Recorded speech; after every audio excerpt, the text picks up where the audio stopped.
Very much so. Every player has their own home base. We call it personal arena that they can decorate in accordance with their test and show off to their opponents and duels. That's one of our favorite Blood of Heroes features. So some of this decoration are purely cosmetic, but even they can greatly affect the overall feel of the game.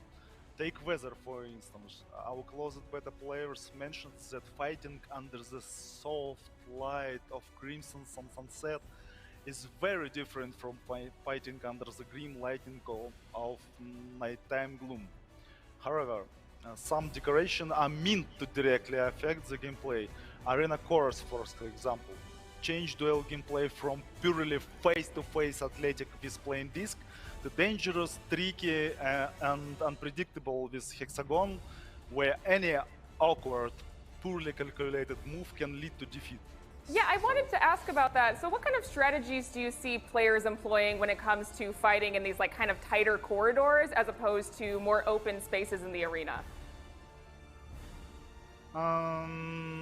Well, actually, the way we see it, deliberately taking the battle to tight corridors or to open areas is quite strategic. The way we see to do it in itself. Taking the battle but in regards to your question, it all depends on particular heroes and their available skills. In regards to your question, in Blood of Heroes, weapon hits can collide with environment. So in order to successfully fight in tight corridors, one has to choose characters that can perform stride, sharp, and attack. One has to choose. This manner players will not get punished for stride, sharp, and negligent to choose their attacks. But that is just one stride operation.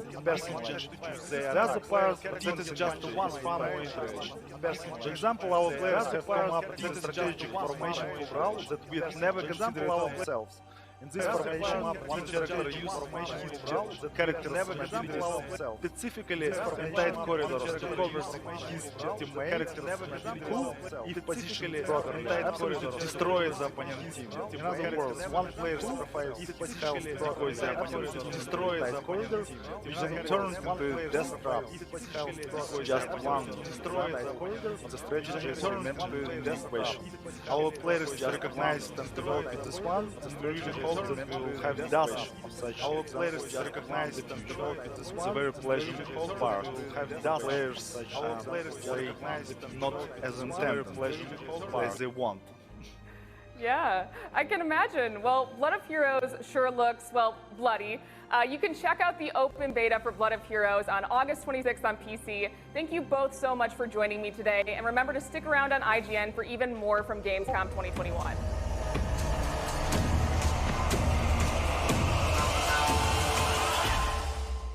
That was Blood of Heroes. And if you're still undecided about it, after all that, why not play it for yourself? There's an open beta happening on PC right now. Find out more at bloodofheroes.online. And if you'd like a moment to do that, you're in luck, because Gamescom Studio needs to take a short break. Stick around.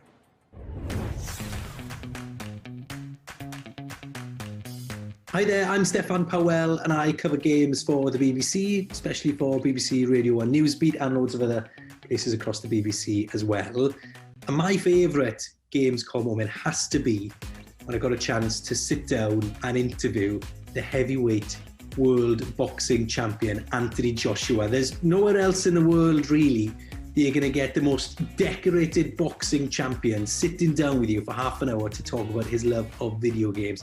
And we got in, we talked about Destiny, which was what we was playing at the time. We talked about his love of FIFA and NBA 2K as well. And it was brilliant to see him there with all the fans interacting, chatting about video games, which is great. Also, considering he's a boxer, he's got the world's softest hands. I mean, he must moisturize because they were fantastic. And I can remember the first time I turned up at Gamescom and I was going up one of the elevators with my cameraman, Jonathan. But I can remember him turning to me and just saying, turn around, have a look for a second.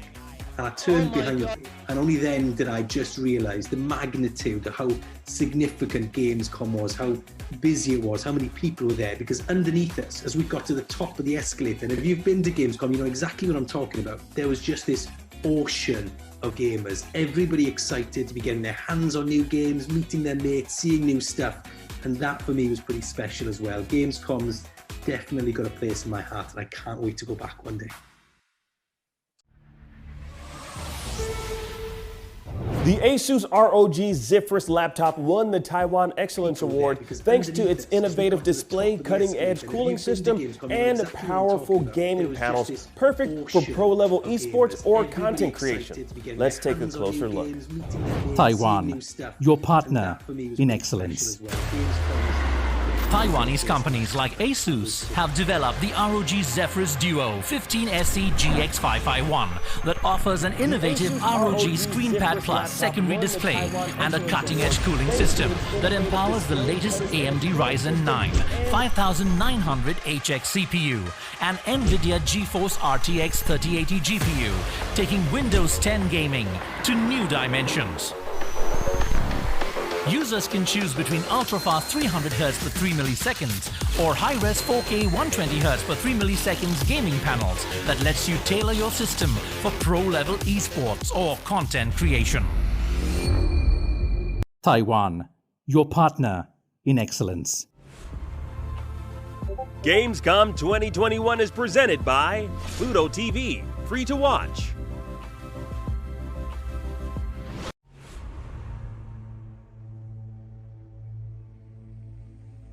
Everybody loves watching a speedrun of their favorite game, but what if you got a chance to peek into the mind of the developers behind those games as they watch their hard work get completely destroyed right in front of them? What is happening right now? That's exactly what happens on every episode of Devs React to Speedruns. We invite you to ride along with the developers as they watch, react, and enjoy some of the craziest gameplay by the most skilled speedrunners on the planet. Tune in every Saturday for a brand new episode.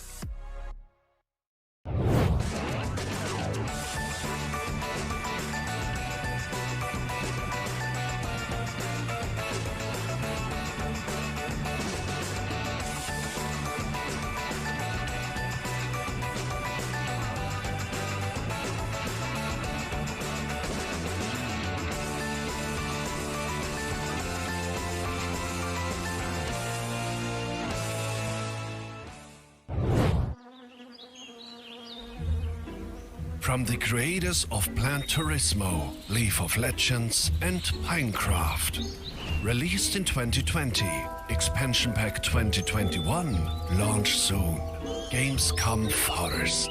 Not a game, but a game-changing project. Thousands of trees were donated by the best community in the world because we need oxygen even more than a good Wi-Fi signal. Save a bee, plant a tree. Let's grow. The Gamescom Forest. From breaking news and exclusives, never-before-seen looks at movies and games, to reviews, Let's Plays, and live streams, IGN brings you all the coverage you need, no matter where you are.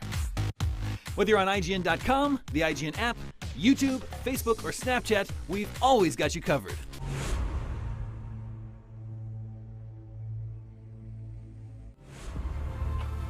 Gamescom 2021 is presented by USAA Insurance. And we're back. Now, as much as I love to imagine that all of you have tuned in for our naturally charming on-camera banter, we know what's up. You're here to see cool new video games. But on the off chance you are here to see us, you can always say something nice on social media using the hashtag Gamescom 2021, or more likely, you can say something about one of these awesome action games. Let's check out some trailers.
shatter all expectations. やっぱり都会はすごいね。お前もおもり頑張れよ。ヘッドフォン野郎を倒せるってのは何だっていいんだ。キングオブファイターズの開催が発表されました。いきなりなんだよお前。チャンネルはそのままで。いいか、私はな。リーダーは私だからな。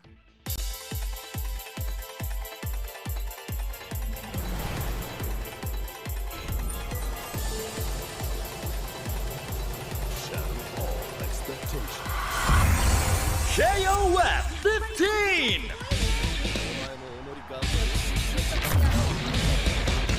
怪我する前に逃げてくれよ。39 fighters get in the ring! Are you ready? Okay, come on! ほら、かかってこい。 Characters that define the series. 守りつ者の示します。 Fan favorites return from the grave. 燃えねえ戦いはごめんだぜ。 Characters key to the unfolding events. 少しだけなら遊んであげるよ。 And heroes from all the KOF sagas return for KOF 15. Characters that define the series. 準備できたぜ。オッケー、しんちゃん。 The classic 3-on-3 team battle system returns! New visuals and gameplay systems deliver a new level of speed and excitement! Shatter Strike defends against and counters enemy attacks! Max Mode unleashes your offensive potential! Max Mode Quick cancels attacks and extends your combo! Execute rush combos with simple button presses! Thrilling special moves raise the fight to even higher levels of hype! The most comprehensive battle system in KOF history is here! Encounters enemy attacks! Unravel the mysteries of the ongoing KOF saga in story mode! As the spotlight shines on the newly opened KOF tournament, a dormant force awakens. The fates of many intertwine as the Earth heads towards destruction. A climax beyond all expectation awaits you. Rollback netcode empowers fighters to take their skills to the next level. Choose how you want to play with a variety of battle modes. In Draft Versus mode, the battle starts from character selection. Practice your moves in training mode, available online as well. Or put your combo skills to the test in trial mode. The Gallery mode features character artwork and sound clips, as well as a special animated short by world-renowned director Masami Obari. The newly added DJ station features over 300 hit SNK songs focused on the KOF series. Put on your favorite track while you bust some heads. Practice your moves in training.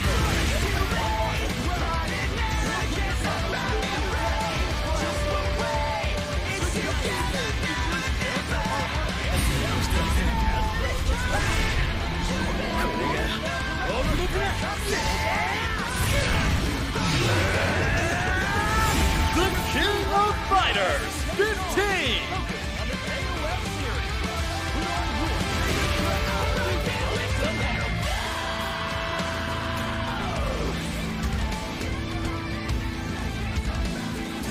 Releases February 17th, 2022! The Deluxe Edition comes with a DLC pass that contains 6 future DLC characters. Early purchases include the DLC costume, Garo, Mark of the Wolves Terry. Additionally, digital-only purchases include the DLC costume, Classic Leona.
just saw a trailer for the new Kaiju Brawler Giga Bash here on Gamescom Studio, but we're not hitting the brakes yet. If you're the type of person whose ideal vacation in Mexico involves kicking back at a beachside resort with a fruity drink and a steamy paperback romance novel, well, Forza Horizon 5 might not be your speed.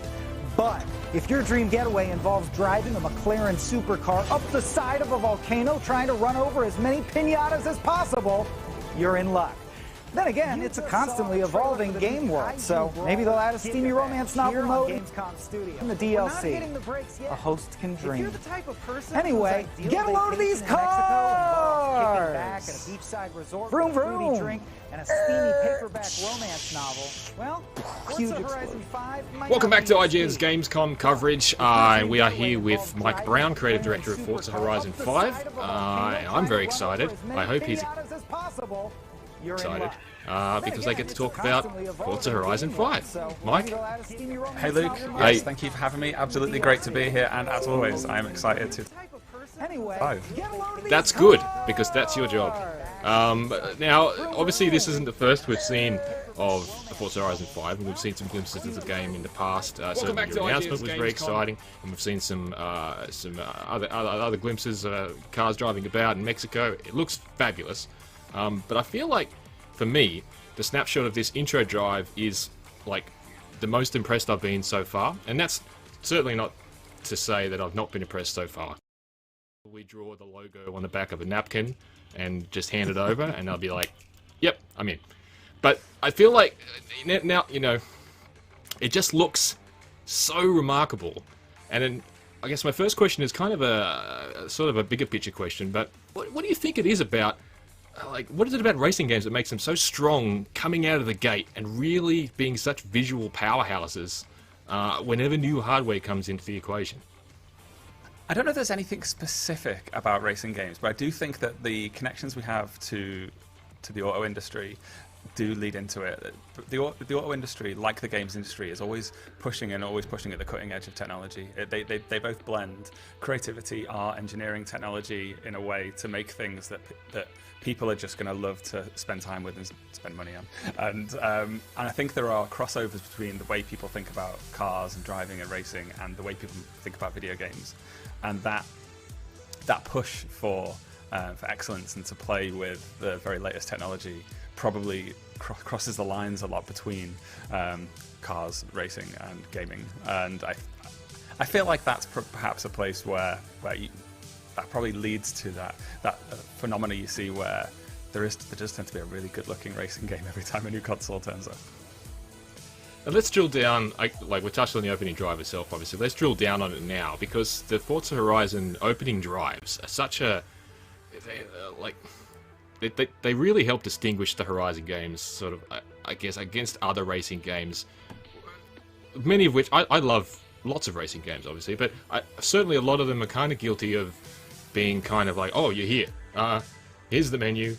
You can hit this and you can start. We'll step back. But the Horizon games are always kind of, I feel like they're ushering you in. They're kind of welcoming you into the game. It's like, here, you're here, come in, watch this, look at what you can do. You know, you always feel at the center of attention, you know what I mean?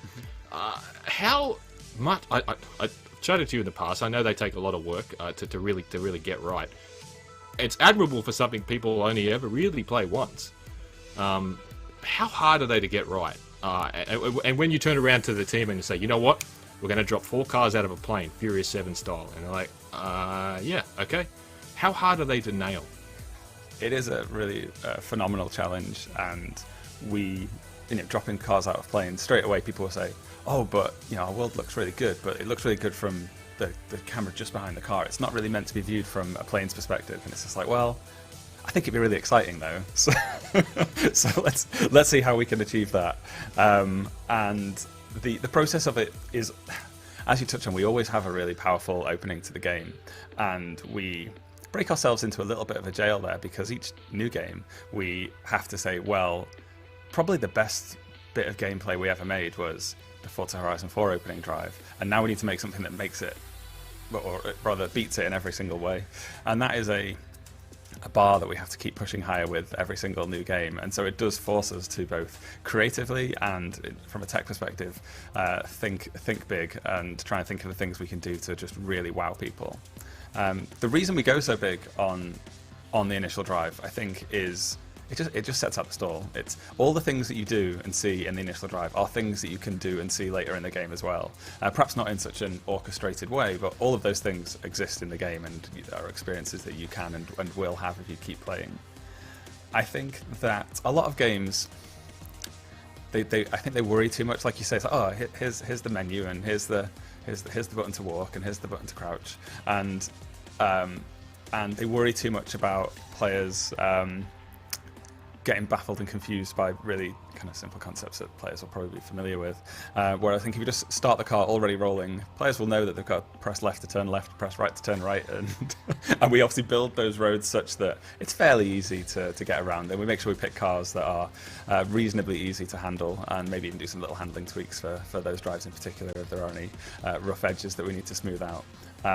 But I do feel that there's a respect for players in that we just go, right, let's just start with the really exciting stuff. Let's not start with a dry or slow tutorial, but rather let's start at literally 100 miles an hour. For instance, I'm a huge fan of Horizon 3, and it'll always be a sentimental favourite. But I guess the difference between, say, the opening drive there and the opening drive here is that whereas that one kind of blended the cars from one to another, they were kind of overtaking one another and jumping over one another. It was all kind of in that kind of one spot.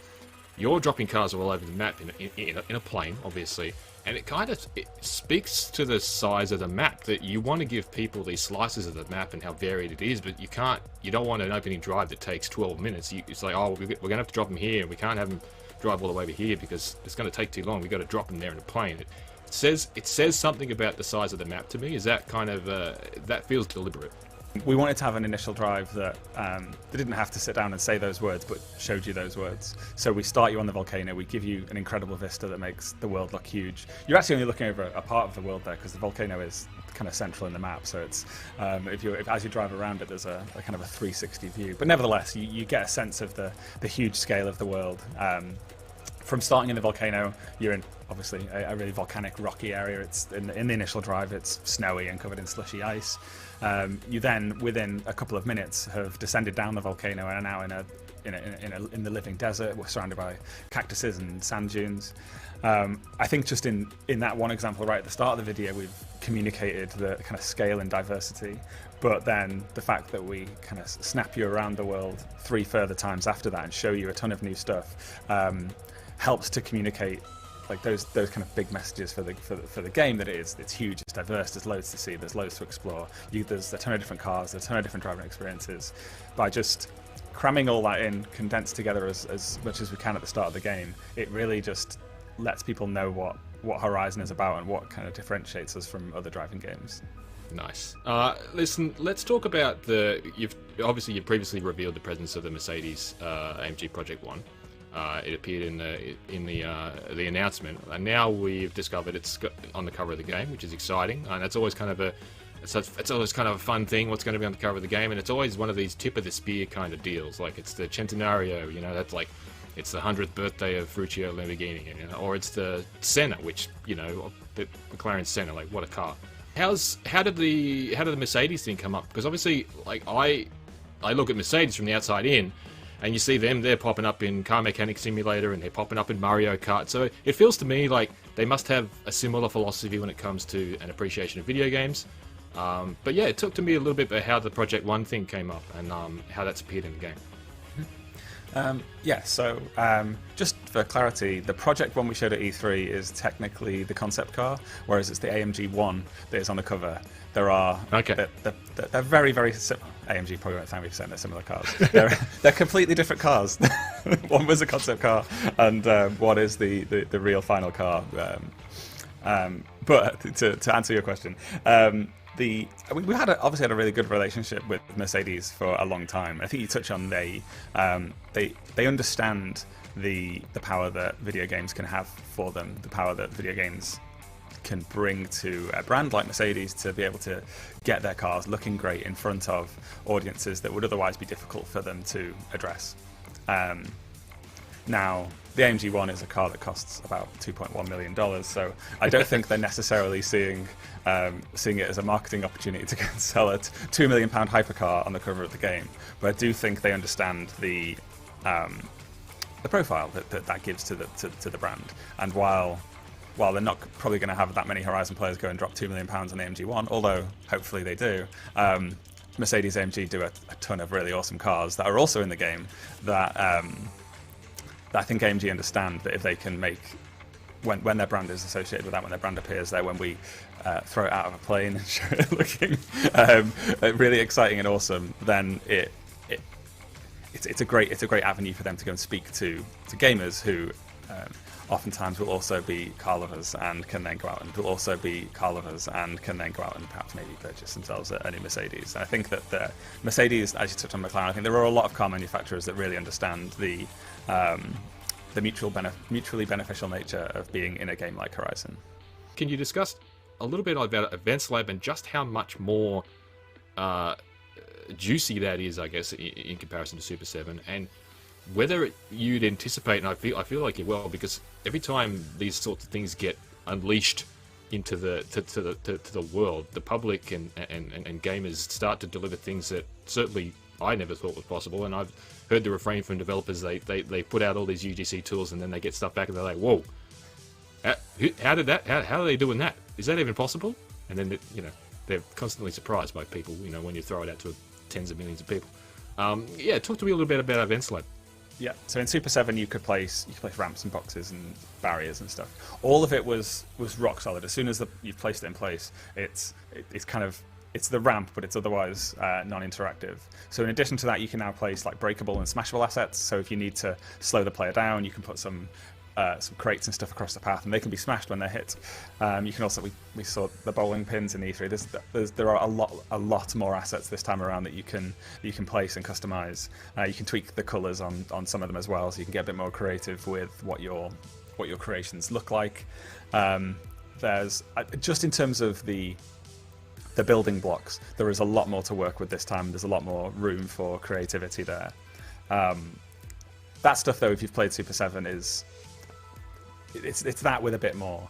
The rules of play is where it gets genuinely interesting. So this, as I mentioned the other day, is it's based on the development tools that we use internally, that I've used a lot as a designer here, and it's not quite a full scripting language. I'd stop short of calling it that, but it's very close. You create rule sets where it's, if this happens, then this other things happen. When trigger occurs, action should happen, and you can combine these rules in ways that are kind of limitless. There is a lot of freedom in there, and like I said, they're based on the tools that we use to build the modes that are in the game. There are options that we have that we've not yet given to players, but that we haven't. This isn't the end for Event Lab. The feature that players get on day one won't be the final form, as it were. And as soon as players are saying, "Hey, it'd be really great if we could do this," then we can just go and add that. We can just go and unlock that. And throughout the Horizon 5 Live program, we're going to be listening to those creators and just responding and unleashing more power to them. Like I say, we're very excited, a little bit nervous, because you can create basically anything with it. So there's real capacity to create modes that make absolutely no sense and just confuse everybody that goes in there. But we have to kind of hope that the curation algorithms that run the back end of the game don't really surface that to a lot of people. All right, well, fingers crossed. Mike, I'm terrible with dates, so refresh my memory. When does Horizon 5 come out? We are straight on the 9th of November. If you purchase the Premium Edition or the Premium Add-ons bundle, then you can get early access on the 5th of November. Wonderful, wonderful. It's not soon enough, but I'll take it. Mike, thank you for being here. Thank you for chatting Forza Horizon 5 with me. Yes, thank you very much for having me. An absolute pleasure as always, Luke. And stick around, because no doubt we have plenty more coverage coming up. I have no idea what it is, but I'm sure it'll be very exciting.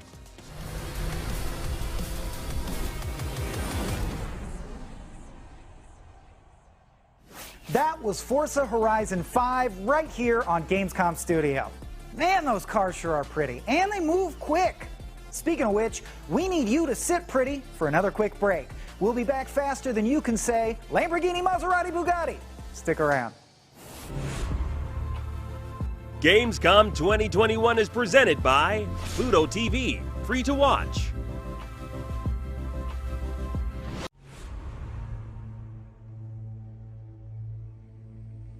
From breaking news and exclusives, never-before-seen looks at movies and games, to reviews, let's plays, and live streams, IGN brings you all the coverage you need, no matter where you are. Whether you're on IGN.com, the IGN app, YouTube, Facebook, or Snapchat, we've always got you covered.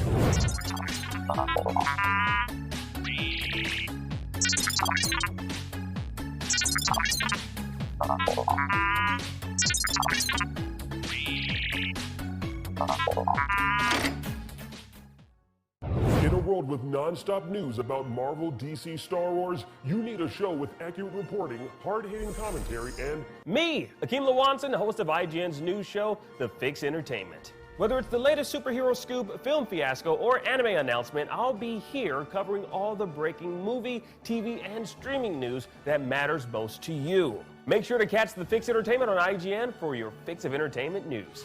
Let's drop it.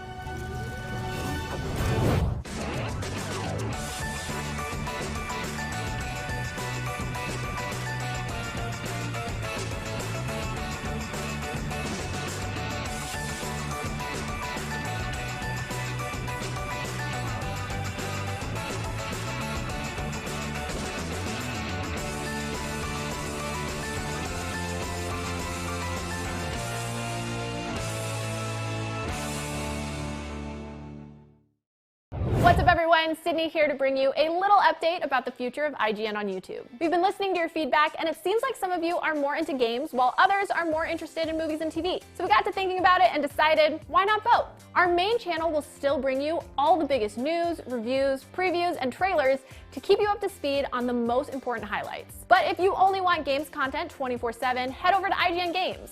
Movies and TV more your thing? Check out IGN Movies and TV. More channels, more of the stuff you love, more IGN.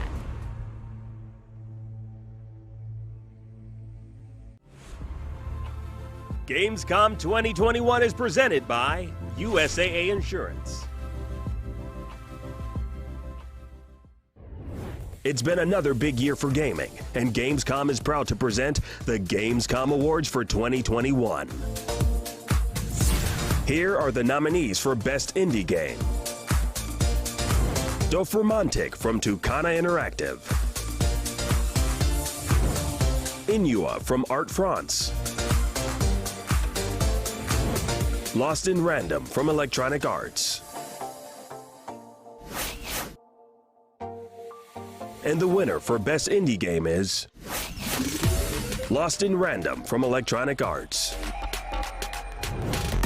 This exceedingly unique indie takes place in the Kingdom of Random, where the roll of a cursed black dice decides the fate of children when they reach age 12. As Even, you'll embark on an epic quest to rescue your beloved sister Odd. Gameplay takes place in a game board-shaped arena, challenging players to escape from random by repeatedly rolling their new friend Dicey in the hopes of reaching the final square on the board. It's incredibly inventive, and it's this year's winner.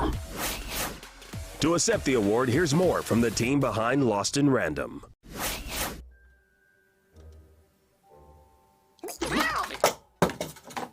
Hi, this is Olof Redmal, creative director and lead writer on Lost in Random, made by Zoink Games in Gothenburg, Sweden.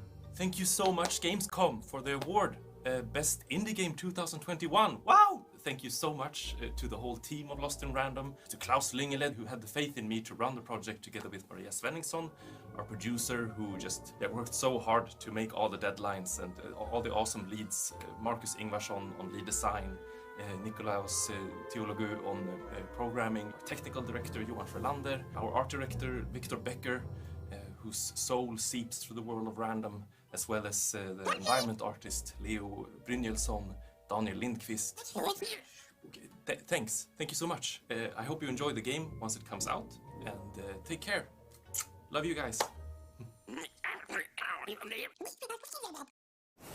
Video games let you live out your wildest fantasies, like blowing stuff up with futuristic weaponry, or being friends with a bunch of cyborgs. Or maybe you don't want to be friends with them, maybe you just want to boss them around and tell them to blow stuff up for you with their futuristic cyborg weaponry. Either way, Synced Off-Planet involves futuristic weaponry and also cyborgs. How friendly you want to be with the cyborgs is your call. Let's take a look. Synced Off-Planet aims to mix PvE and PvP into one big competitive shooter. Originally seen at Gamescom 2019, the goal is to provide a new spin on survival gameplay that adds crafting and gunplay. Joining me today is Clark Yang, the creative director behind Synced, and Kevin Short, the narrative director. Hello, gentlemen. How are we doing today? I'm doing all right. How are you? Great. Yeah. So I think it's been a couple years since last we saw Synced Off-Planet. Let's begin by sort of giving us a refresh on what this game is all about. So Synced Off-Planet is basically this game where you are in this world where everyone's become fascinated by the Morpheus chip, which is in the near future, and everyone's fascinated by this Morpheus chip, which is a brain-computer interface that connects you to all the data that you could possibly want. It's like a smartphone on steroids, but it goes bad when there's an update to it, and the Morpheus chip infects everyone, kills them, and starts taking over their bodies. The nanites that are in the Morpheus chip take over the bodies and transform these people into nanos, and the nanos take over the world by the billions, and that you are left with a pocket of survivors who are desperate to escape these nanos to the only safe place they have, which is off-planet on this space station that we appropriately call the Ark. So now they're trying to get to these shuttles to get away from the nanos. You play as this, you're a survivor as well, but you're a survivor with unique abilities. You are able to sync with these nanos in a way that others can't, and so you kind of become almost like the spear point who helps get these survivors to the shuttles and away to safety. Wow, okay, so tell me about the mix of PvE and PvP. Yeah, I think that the cool thing that we wanted to bring to the players is not only the traditional only PvP focused game, but I think that having the gameplay that PvE can provide will offer more tactical choices, and most importantly that in our game the PvE aspect is not only give you a challenge, but at the same time it give you opportunity. What we mean by that is player can weaponize your enemy. As we see here, once you weaken the enemy, you could turn the enemy into your own nano, and the nano become your companion and fighting alongside with you and provide a huge amount of tactical choices. And that's why I think that in this game, we're talk about a companion-based shooter. This is a new subgenre in the industry, and I think that people will be able to really enjoy the new tactical gameplay that we offer. Well, it sounds like you've put a lot of thought into the story and the lore and the world building. Is there any sort of campaign to play through? Yeah, so what we're going to do, we're working, there's no campaign per se. It will work on seasons. Okay. So every season you will get, bespoke crafted missions that you'll be able to explore that start telling the story of what's going on in this world. And the big question, I think, for players that we want to encourage them to explore is, who are these, where did these nanos come from? Yes, it looks like an accident, but somebody seemed to be behind it.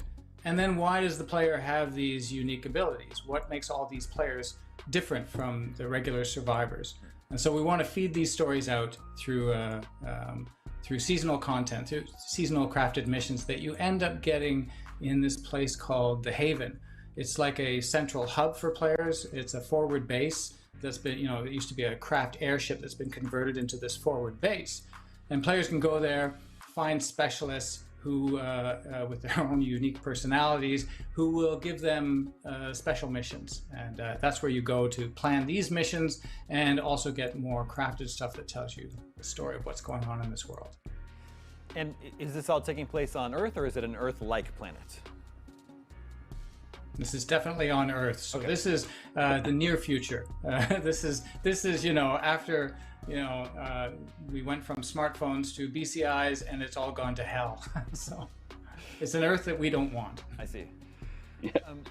can you explain a little bit more about the sync mechanic, how it works, and what are the different options available in terms of what you can sync with? Yeah, so in the game, we provided 4 basic type of sync nano, which are crushers, suppressor, guardian, and seer. So in the game, player will be able to find the core chip, and then once you do have the core chip at hand, you will be able to weaken the enemy and then put the data at your hand and then override the data on the enemy nano.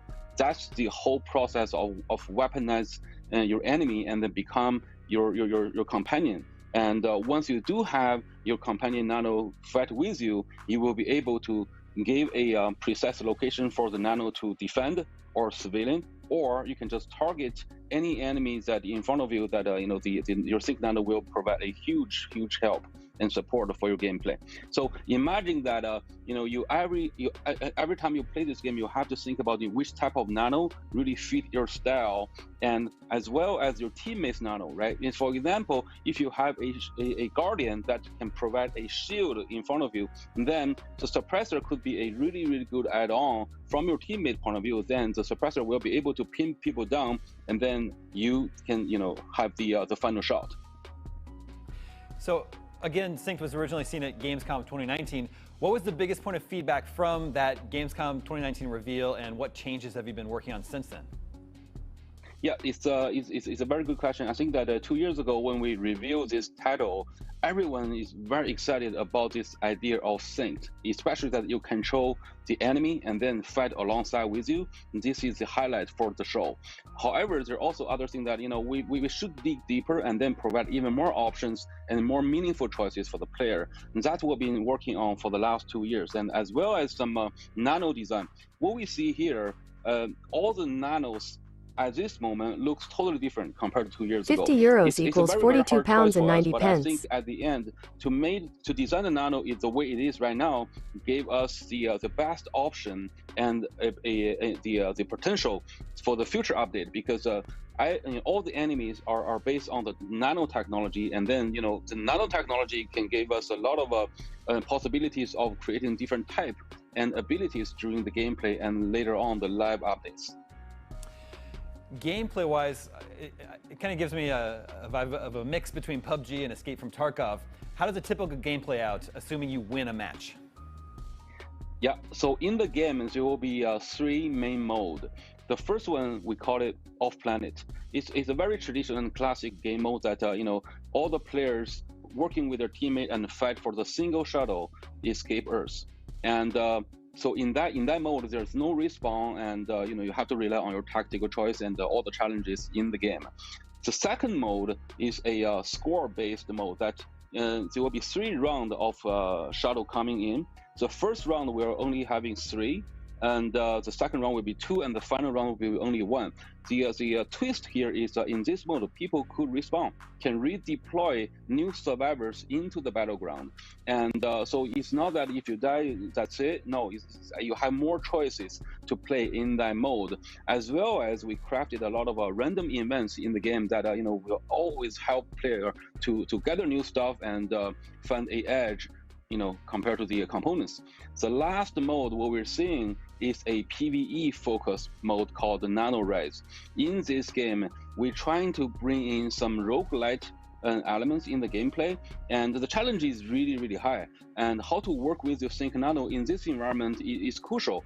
And there will be more different type of enemy nano in there. And players' goal is just to beat all the levels and try to reach the boss fight and then kill the boss. And every mode we're having provide totally different feeling and vibe. And I think that it's not simply a battle royale type of game, or it's not simply a Tarkov type of gameplay. So we're trying to have our synced mechanic works across all the modes that can give player the best experience possible. Well, roguelike is a magic word for me. I love myself a good roguelike. Yeah. I see a lot of gunplay. What sort of weapons and abilities will you have as a player? Yeah, we wanna just lower the bar for understanding the weapon system in our game. So most of the weapon will be based on the very familiar type that people already saw in other type of shooter games. Like the SMG, LMG, assault rifle, all that.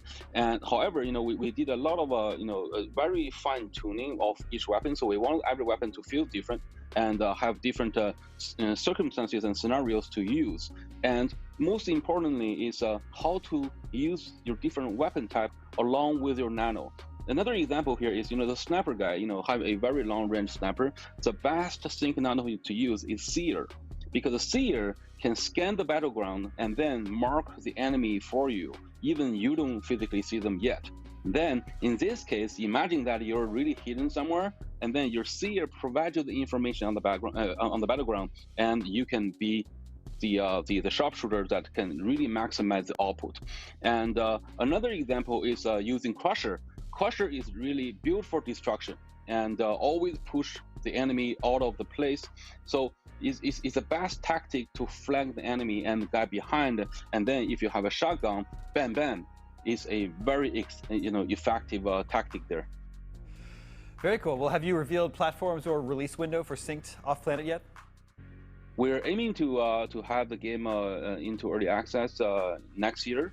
And we'll be focused on PC first. And what's important for us is really have the community built while we are developing the game, and listen to what people like and what they don't like, and then refine the game along the way. And of course, console is another thing we're looking into, and we're gonna do our best to bring the best gameplay experience possible to the players all over the world. Very cool. The game's looking very exciting. Thank you so much for stopping by the Gamescom studio. We are going to take a quick break, but be sure to stay tuned as we'll be back with more interviews and even more gaming coverage right here on IGN Live at Gamescom 2021.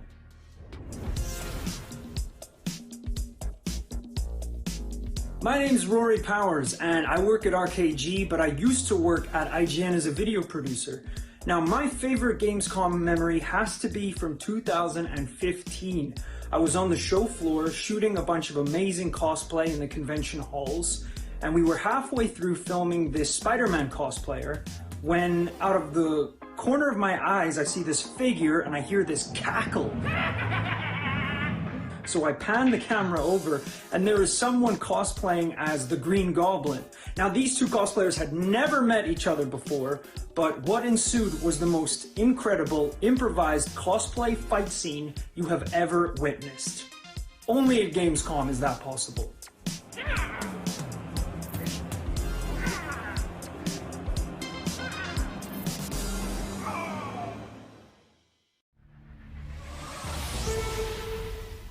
Founded in 2018, Game Bonfire is the leading Chinese gaming outlet dedicated to bringing up-to-the-minute news to Chinese gamers all around the world. Let's find out how.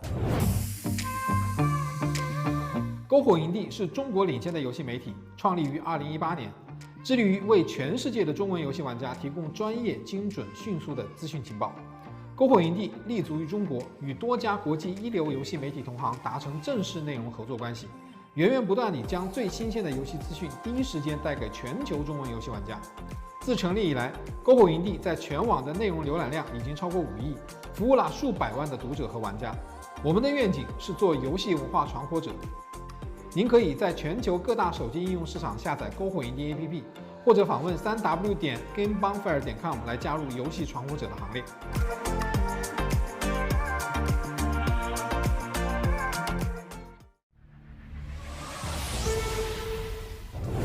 The first trailer for Marvel's Midnight Suns, the new tactical RPG from Firaxis, the studio who brought us XCOM Enemy Unknown, just dropped, and based off of the game's title and the trailer, Marvel's Midnight Suns is set in the darker side of the Marvel Universe, looking to put you face to face against demonic forces of the underworld as you team up and live among the Midnight Suns, Earth's last line of defense. Presented by Marvel's Midnight Suns. Joining me today is creative director at Firaxis, Jake Solomon, who will hopefully get me up to speed on when and where in the vast Marvel universe this takes place, what's at stake, and most importantly, who is involved. Jake, set the stage for us. What is happening in this game? Does Midnight Suns exist in the same universe as any other part of Marvel? Just give me the whole spiel. What's going on? The Marvel universe is amazing, obviously. It's been a dream to work there, but the challenge is, as you can imagine, and as you kind of alluded to, finding your own corner of that universe. And so for us, we've drifted to the darker side of Marvel, the supernatural side of Marvel. So the stakes in this game are all about the supernatural, and this features one of my favorite comic book runs, which comes from the very early 90s, The Rise of the Midnight Suns, which is set in that sort of very dark supernatural part of the Marvel Universe. So that's kind of exciting for us, is that we're going to be telling a story that people haven't heard for a very long time with characters that are probably new to a lot of players. So you've got the better part of a century worth of Marvel lore to pull from. What titles and runs did you look to most for inspiration? Obviously, we feature both like really popular characters that a lot of players are going to know. So, you know, you've got your characters like Iron Man and Captain America and Captain Marvel and Wolverine. But we also really wanted to feature characters that, for us, we wanted to introduce players to them. And so, you know, one of the very first comic book events that I ever read was called Inferno. This was the late 80s. Again, another like classic supernatural story in the Marvel Universe.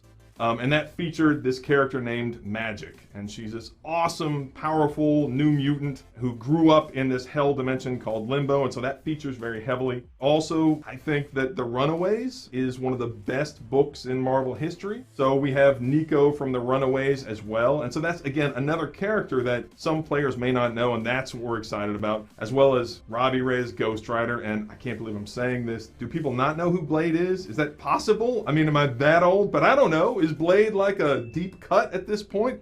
Everybody knows Blade. He's the, you know, he's the guy who said the thing about ice skating uphill. He's right. A classic.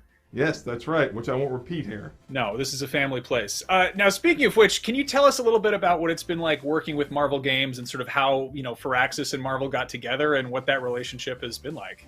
Working with Marvel is a dream, but it's just not something I'd ever considered. And what happened was that Marvel actually reached out to us because a number of their games team were fans of XCOM. The very first call I had with the Marvel Games team, one of their executive vice presidents of Marvel was on the call, and he had very specific feedback for me about the finale of the XCOM mission, and then a bunch of other people chimed in, and they had all this, their different experiences they wanted to share, and so that was really exciting for me because that meant they knew what kind of games that we make. And so we thought if we can combine our gameplay experience with the narrative of all these characters and their stories that millions of people around the world love, then it's a match made in heaven. Midnight Suns has the first customizable original character in the form of Hunter. Can you tell us a little bit about who we are playing as and how they fit into the Marvel Universe? It was key for us to tell a new story. We wanted to go to a place that we think a lot of players haven't seen before in the Marvel Universe. And a big part of that for us was not telling a story about any particular character. You're not Iron Man in this game, you're not Blade, you can control those characters. But instead, we wanted you to put yourself into the game, and we did that by creating the Hunter, which is an all-new superhero that we designed with Marvel, which is completely customizable in terms of how they look, in terms of how they play, which lets the player feel like they're in the story and lets them feel like they're experiencing this kind of firsthand.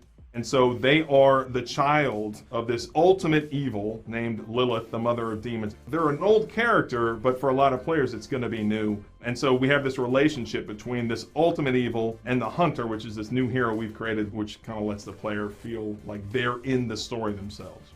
Was there a specific character in Midnight Suns who you can talk about right now, aside from Blade, who you're most excited to sort of flesh out in your own space? The thing that we're excited about is there's two fantasies, I think, if you're a fan of Marvel. You love to fight alongside the heroes, and a lot of games have done that really well.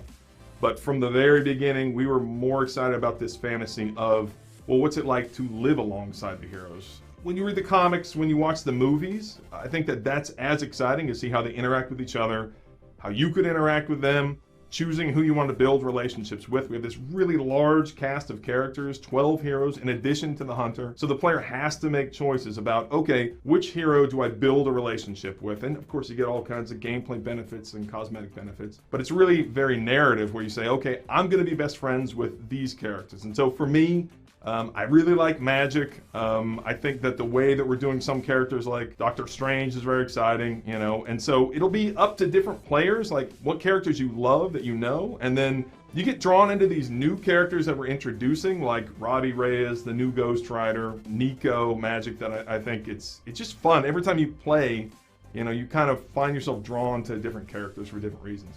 Awesome. So whether you're a fan of the comics or the fan of the movies, this is a new, you know, untested territory entirely, and there's some surprises waiting in store. Now, you mentioned Runaways, you mentioned Inferno. Are there any other Marvel comics that fans should maybe read to get up to speed with Midnight Suns? Well, there is the original run. I mean, it is, when you get in there, it's dark and it is heavy and it is all 90s. The original run, you know, 1991, which, Max, you were a child for. I'm not even sure you were born then. There was lots of flowing hair, you know, there were lots of motorcycles. So I would recommend, if you really want to learn about this, then read that original Spirits of Vengeance run in Ghost Rider and The Rise of the Midnight Suns. I see, I've even got it here.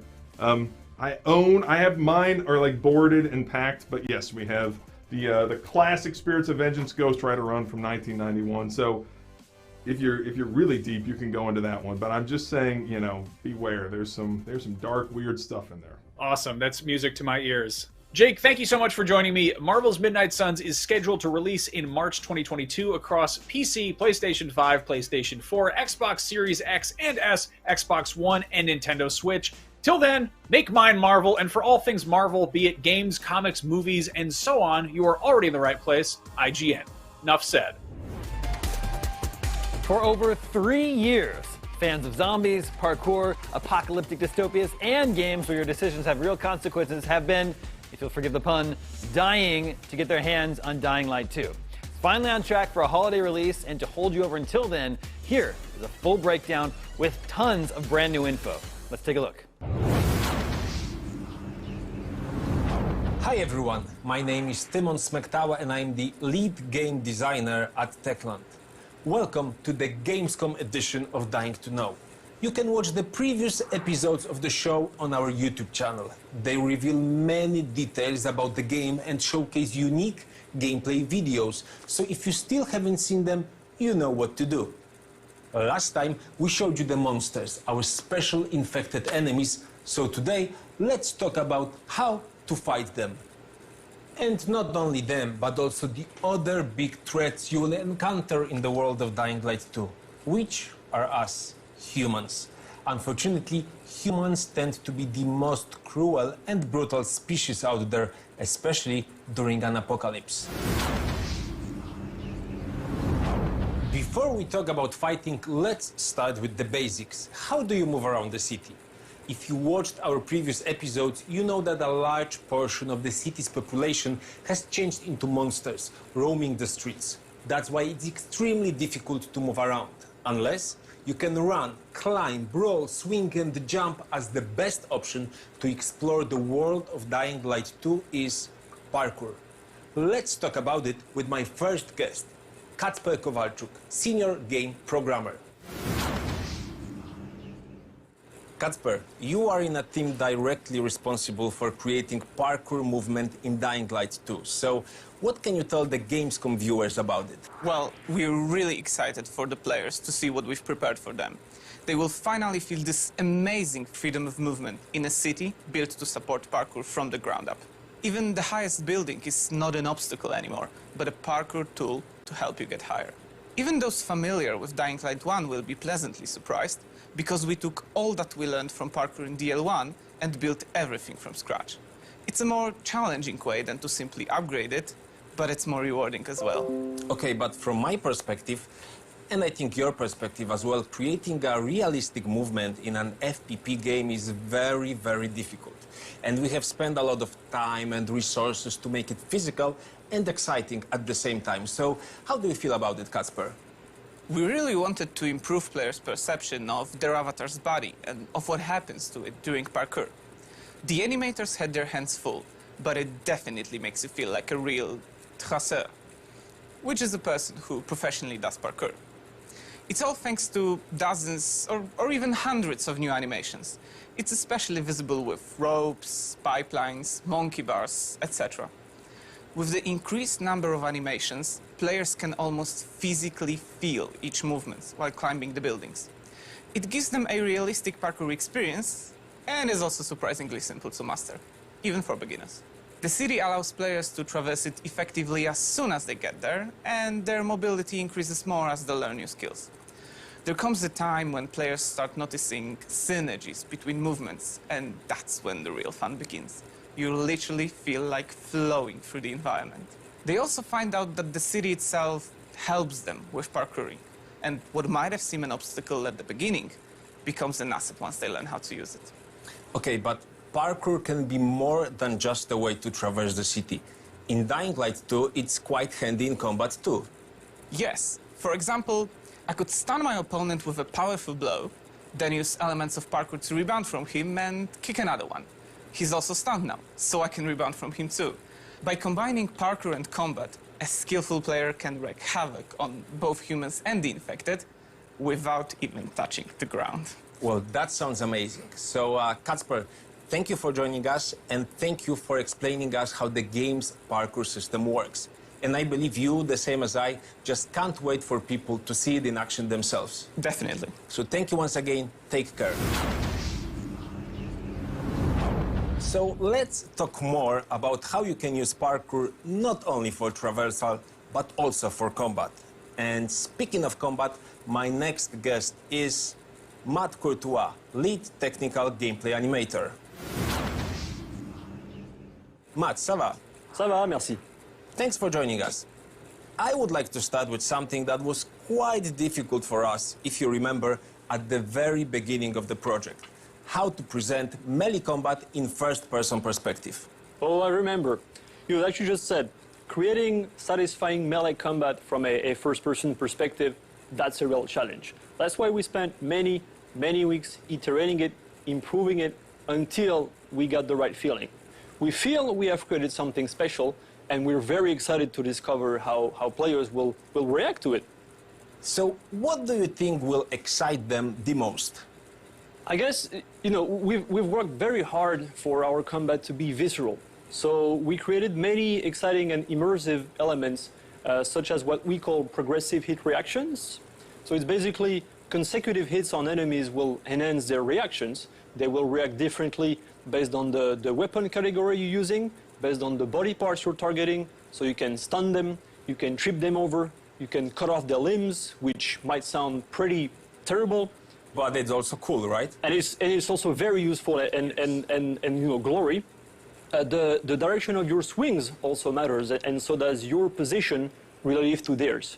We worked also with the professional stuntmen to record more special, more spectacular hit reactions. That was mostly for parkour combat, but also, generally speaking, to highlight players' power and to convey as much satisfaction as possible. And I think it's safe to say that immersion is very important in the world of Dying Light 2. It's post-apocalypse, so it's very brutal and very demanding. So to survive, you really need to step up your game. So, I don't know, maybe you have some tips for the players, maybe you think there's something they should focus on? My best advice would be to be creative in combat. So, like you just mentioned with Kacper, in Dying Light 2, parkour and combat are very connected. They're even intertwined, right? Allowing players to combine one with the other very easily, very smoothly. So technically, you can use the environment in combat, of course, as in kicking an enemy right after a wall run, or even you can use the enemy to get somewhere you like. So you would just vault over them, trigger a double jump to get higher, maybe somewhere you had trouble reaching before. But if you want, you can also just land back down, trigger a very powerful attack. It's completely up to you. Your options are almost endless. That's what we call creative combat. And to me, that would be the best weapon. Okay, so that's an awesome hint, and thank you for that, and thank you for sharing all of the details, and thank you for joining us. We have used over 3,000 animations of jumps, grips, and other parkour moves to create a few dozen skills that can be mixed and combined, so every player can find her or his own way to survive in the city. In a minute, you will see that in our new gameplay trailer. But first... Today, on techlandgg.com, we have another gift for you. For those who are already exploring the Dying Light universe in the first game, we have a unique item, the Brilliant Hammer, a weapon from Dying Light 2, which you can use in Dying Light 1. Go to techlandgg and grab it. And if you don't feel like fighting right now, you can get some free posters, wallpapers, or even Aiden's special outfit. As you can see, it's worth to visit techlandgg.com, but Not at this very moment, because now it's time to watch our new gameplay trailer. Here it is. Sometimes I wonder what this city looked like before all this. Probably like many others. People had their ambitions, plans, lives. Now it's all gone. The virus started it, but it was the people who made the world the way it is. This city, Villador. They tell me they had a vision. They had hope. But soon, one vision broke into many different ones.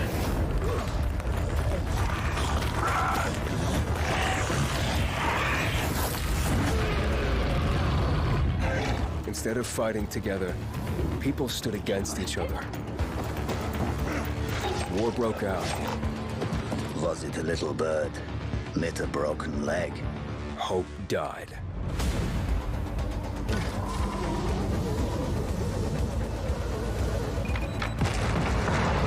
Now the city is falling. Each time we strike down an enemy, we absorb their strength. But I can't let that happen. At least, not yet.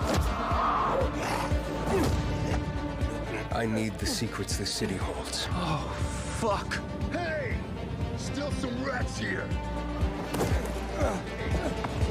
I have to pick a side. The Bazaar needs good people. I have to You're doing great so far. The Bazaar needs good people.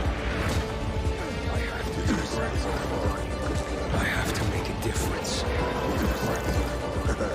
have to Check make a and see. difference. I have to Check and see.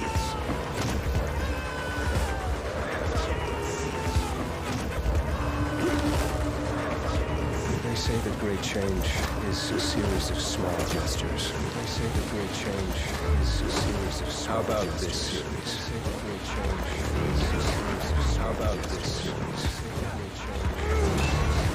How about this series?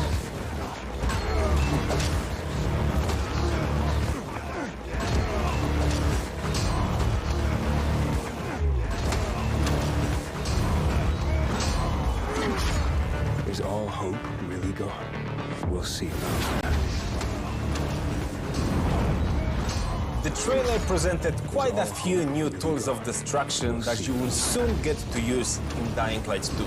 So now, let's talk with the people that are actually making them. Marek Musiał, lead 3D weapon artist. And Szymon Strauss, the producer of the weapon steel. Hello. So now, let's talk with the people that are actually making them. Marek Musiał, the first question maybe to Marek is, Marek, can you explain how we as a team have approached the process of creating weapons of DuncanYT 2? Yes, we wanted the weapons to be credible. It's been a long time since the apocalypse and everything of value has already been looted. There aren't any stores to buy a new weapon, so you need credibility in equipment for what you find. That's why we have to design dozens of unique weapons practically from scratch. And actually that was our design pillar, the modern Dark Ages. Absolutely. Modern Dark Ages is this concept of fallen civilization that moved back people nearly to the Middle Ages. So there are no laws, no rules, no technologies. That's why our weapons, we try to create them in the most deadly and violent way. And working with that concept, where did you get the inspirations from? Well, citizens of Villador, they could only use stuff they found in the world. So we thought we should do exactly the same. We scavenged. So mostly we've been looking for our inspiration in stores selling agricultural, construction, military tools. But also places like junkyards. Actually, that's true. So right now we got nearly 200 of them in game, and even though some of them may look very simple, we've got also quite the opposite, like, I don't know, semi-automatic crossbow. I will love this one. And our weapons are very diverse visually, and each one has unique design and history. Just by looking at the weapon, you can tell where the maker found the part. At a military base, a museum, a repair garage. Exactly. It's exactly like that in the game. When you pick the weapon, you instantly realize if it was cobbled together in a street, or maybe made by factions where they have access to welding and steel cutting equipment. Yeah, and don't forget about the mod, because in Dying Light 2 Stay Human world, if you want to beat your opponent with highly effective weapons, first of all you need to find a basic version of that weapon, and then slowly build it up.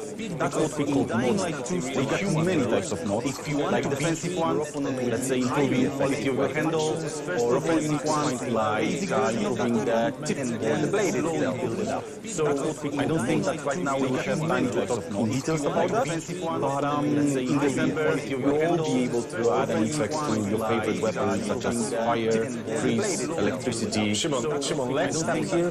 Let's leave something for the players to discover. So let's end here. And guys, thank you for joining me. Before I talk with my last guest, I would like to invite you to participate in our UGC contest. Especially you, Gamescom viewers, we are waiting for your submissions.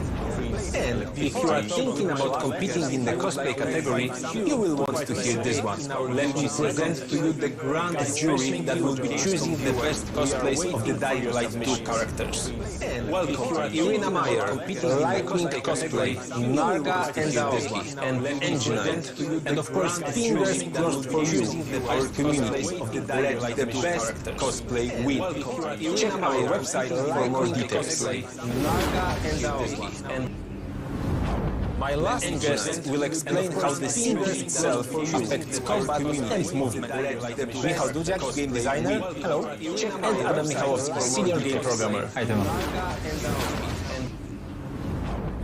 Gentlemen, there's this saying that when you really want to achieve something, the whole world aligns to help you. And basically, that's what is happening in Dying Light 2 Stay Human. Exactly. Based on the player choices, the world is literally changing and helping you to achieve your goals in combat or exploration.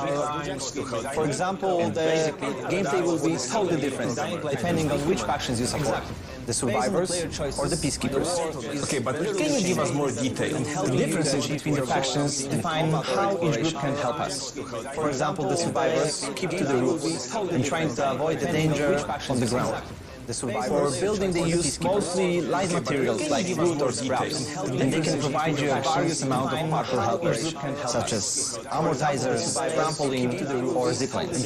This can change the way how we parkour through the city. On the other hand, we have peacekeepers, post-military guys, who literally keep their feet on the ground. And for building, they use totally different materials, heavy metal objects, metal, or even an explosive. And this can give you a new combat opportunity like car bombs, heavy traps, or even a new type of ranged weapon. Yeah, and what's important is that we don't need to remain loyal to just one faction.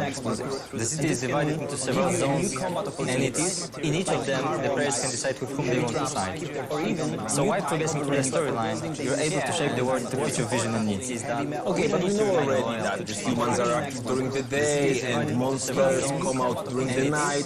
But let's reveal more. What are the other differences? Well, monsters attack mostly in groups, and they instinctively take advantage of the numbers. So, to defend yourself, you have to keep your head on a swivel. Monsters don't use special tactics, but it doesn't mean they're easy. They push forward, so you have to be clever to avoid getting cornered. And to win, you have to stay active, move a lot, and learn to abuse their unique weaknesses. Keep your head on a swivel. An explosive trap might come in handy. Okay, and what about humans?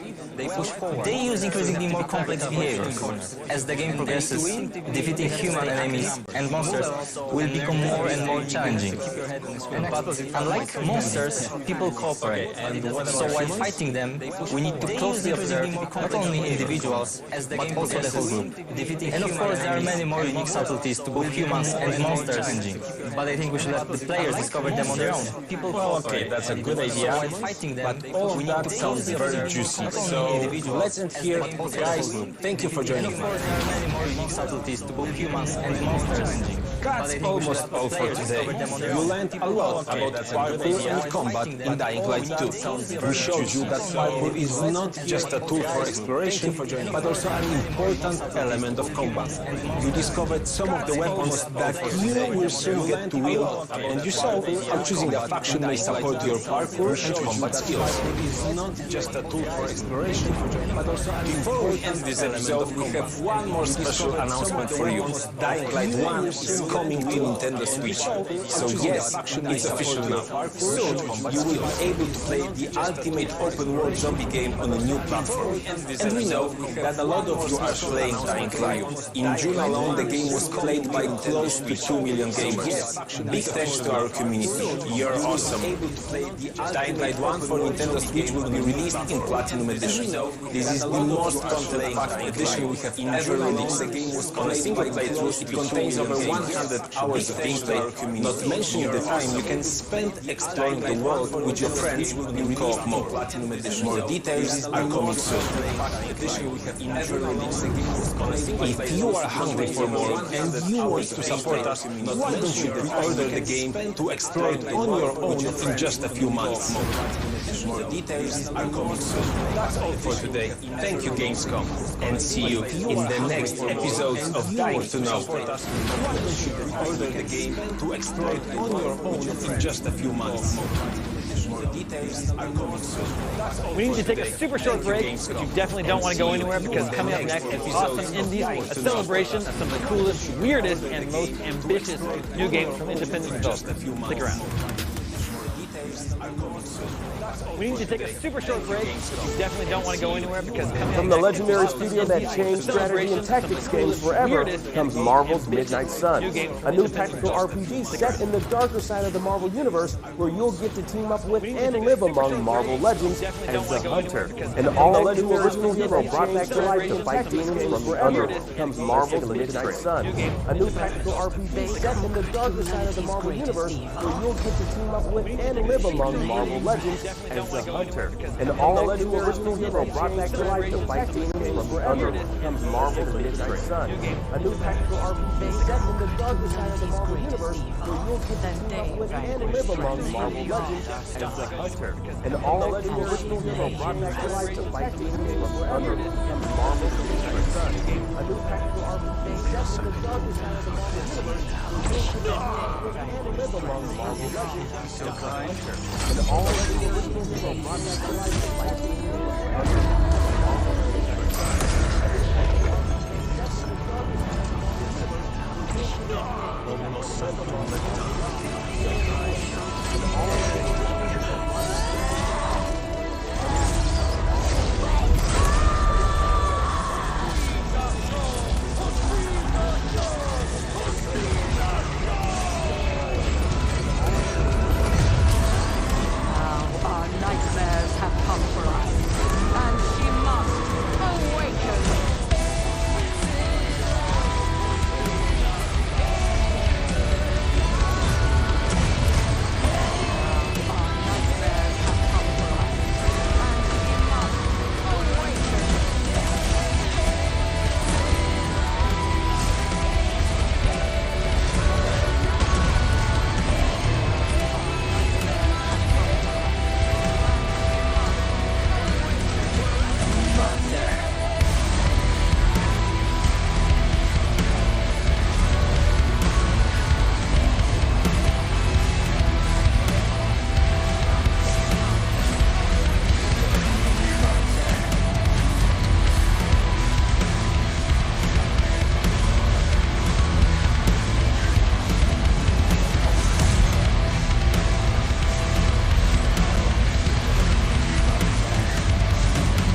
Independent studios are like the research and development of video games.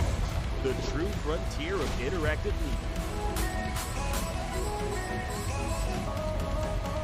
With smaller budgets and big hearts, indie pioneers are able to take the research and development just can't justify. The true frontier every once in a while, they land on an idea that changes the industry. Who knows? Maybe one of the independent with smaller budgets got on deck today could be the next Among Us, Minecraft, or I don't even know what. That's what's so exciting! So stay tuned for exclusive reveal trailers, gameplay breakdowns, and all the indie we can muster at an EA could be the next with your host Microsoft. The Gamescom Awesome and know what. That's what's so exciting! So stay tuned for exclusive reveal trailers, gameplay breakdowns, and all the indie we can muster at an EA could be the next with your host Microsoft. The Gamescom Awesome and know what. That's what's so exciting! So stay tuned for exclusive reveal trailers, gameplay breakdowns, and all the indie we can muster at an EA could be the next with your host Microsoft. The Gamescom Awesome and know what. That's what's so exciting! So stay tuned for exclusive reveal trailers, gameplay breakdowns, and all the indie we can muster at an EA could be the next with your host Microsoft. The Gamescom Awesome and know what. That's what's so exciting!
Oh, hi there.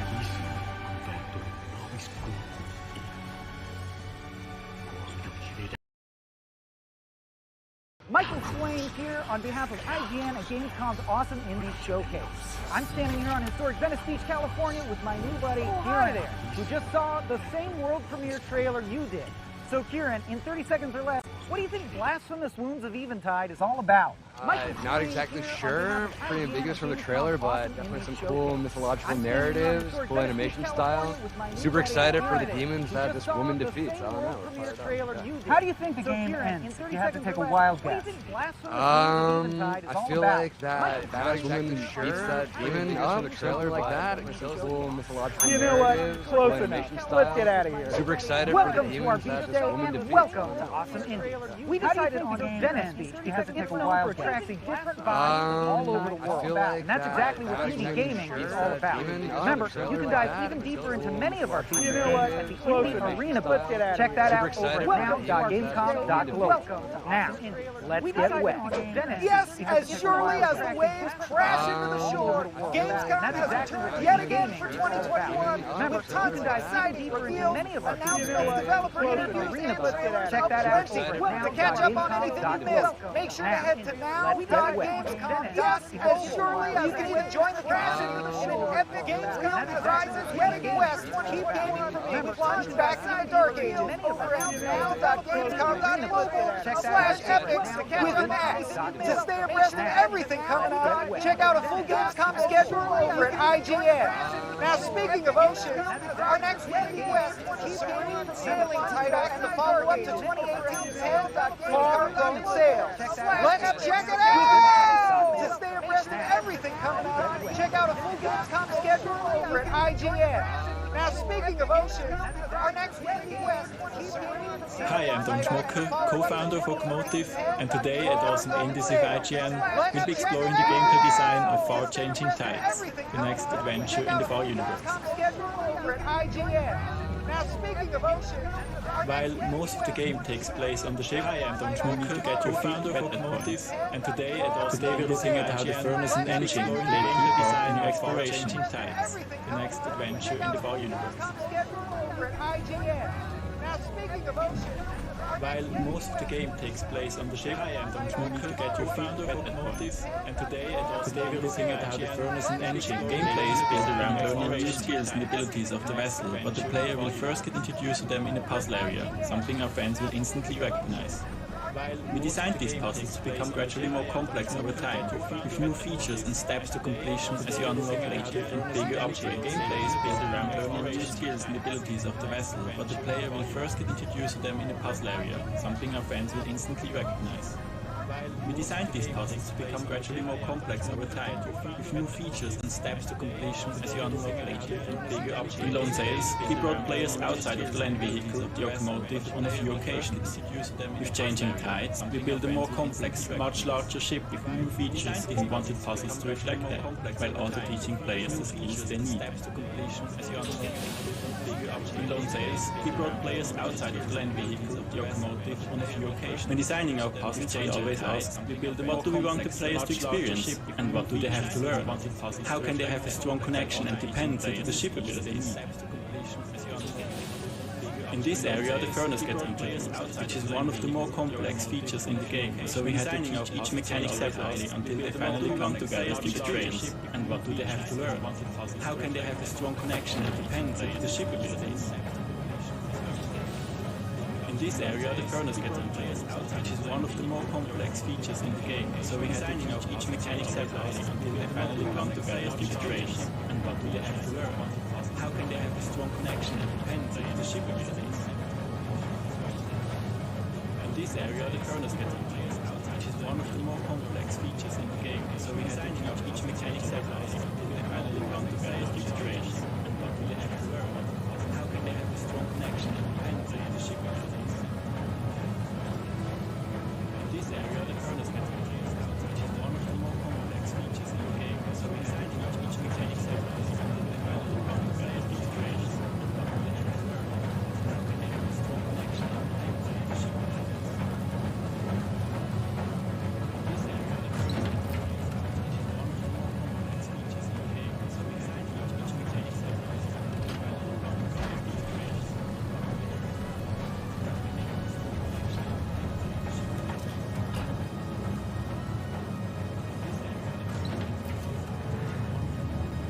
In Changing Tides, we wanted the puzzle areas to feel important to the Far world, so we also teased parts of the story for players to learn and to find little secrets.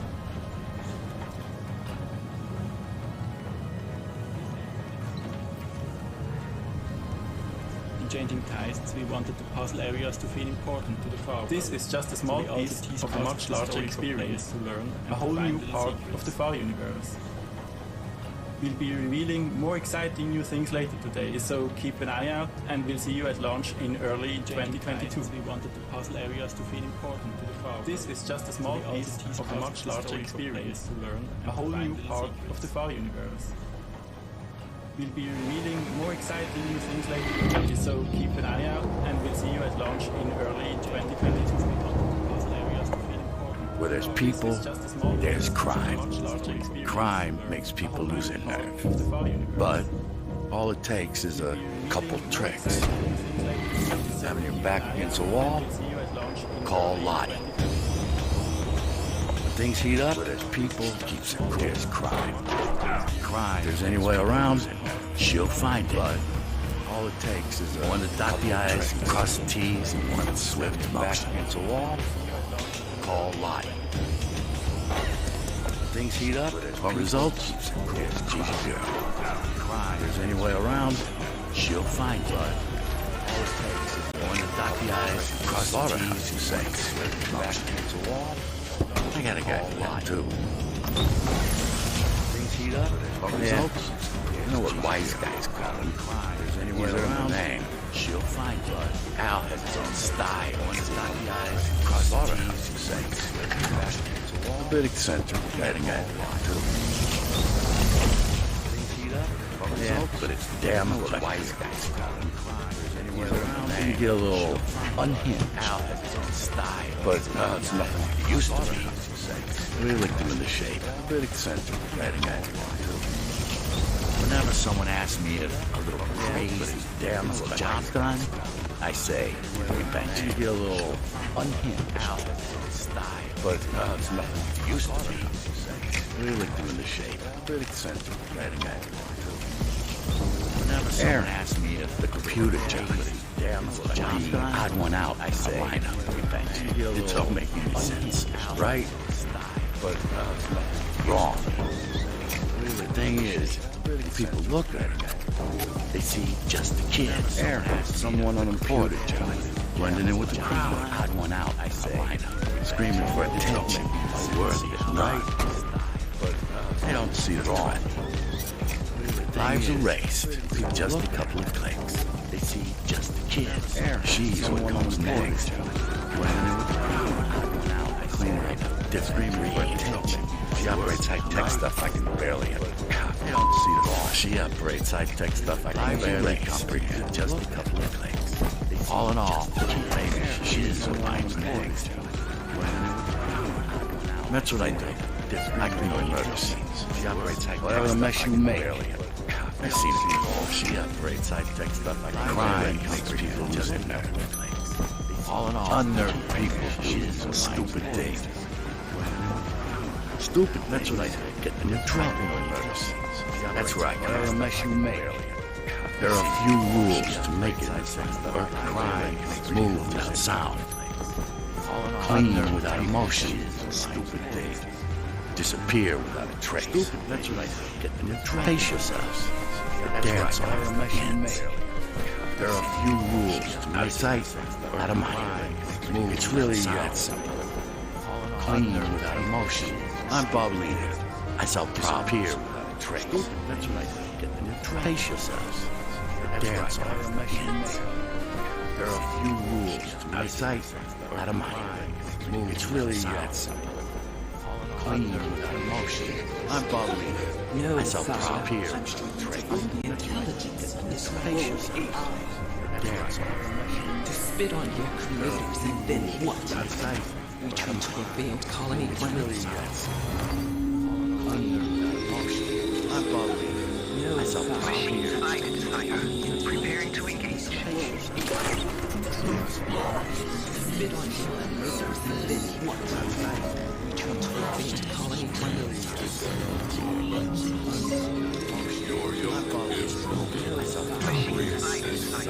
Preparing to engage.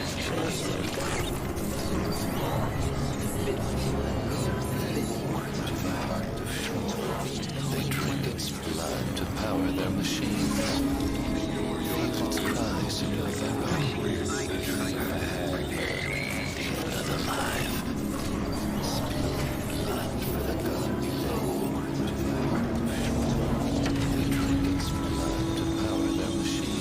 People's cries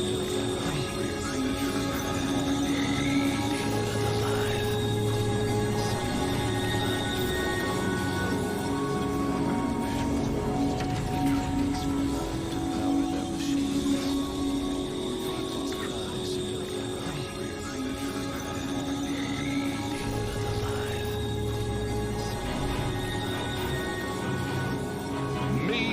Squadron 51. A rebel alliance formed by highly skilled pilots that are willing to give their lives to save the Earth from the hands of dreadful imperialist aliens. Flying saucers have invaded our planet. The whole world is under attack. A rebel alliance formed by highly skilled pilots that are here now to give their lives to save the Earth from the hands of, I repeat, imperial. Fear not.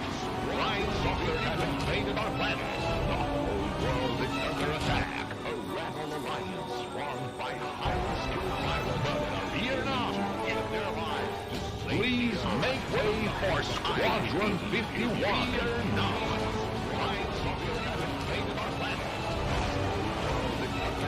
Are you ready? You'll still have to wait to meet the full experience of Squadron 51. Please beware. Squadron 51 Prologue will soon be available. 3 levels of marvelous excitement will be there waiting for you. Ready? You'll still have to wait to meet the full experience of Squadron 51. Please beware. Enlist now and be a part of Squadron 51. Without you, our planet is unfortunately doomed.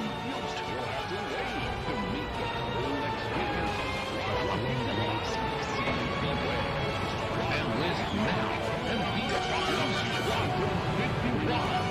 Without you, our planet is unfortunately doomed.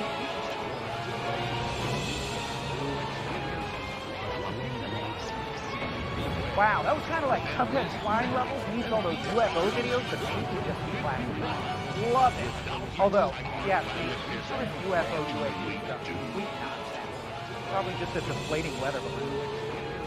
Anyhow, our next game is one I'm especially excited for. It's got swordplay, cyberpunk, side-scroll, the 3 S's of games that I get especially excited for. Let's see what Loot Master has in store.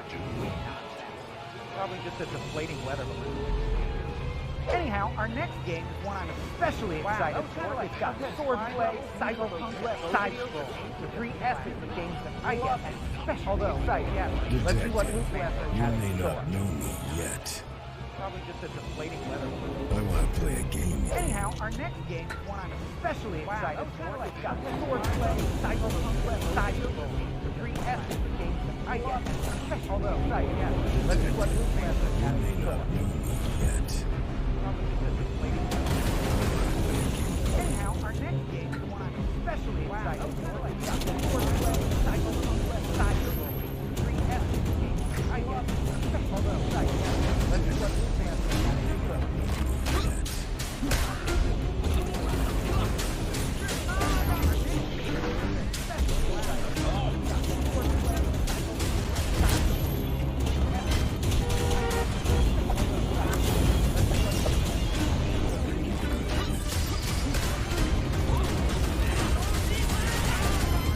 Do you think death is the ultimate relief? Your life and death are just part of my plan.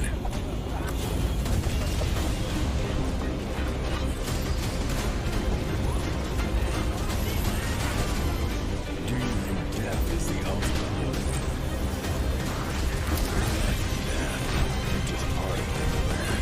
Your life and death are just part of my plan. Good. You're trying so hard to find an answer.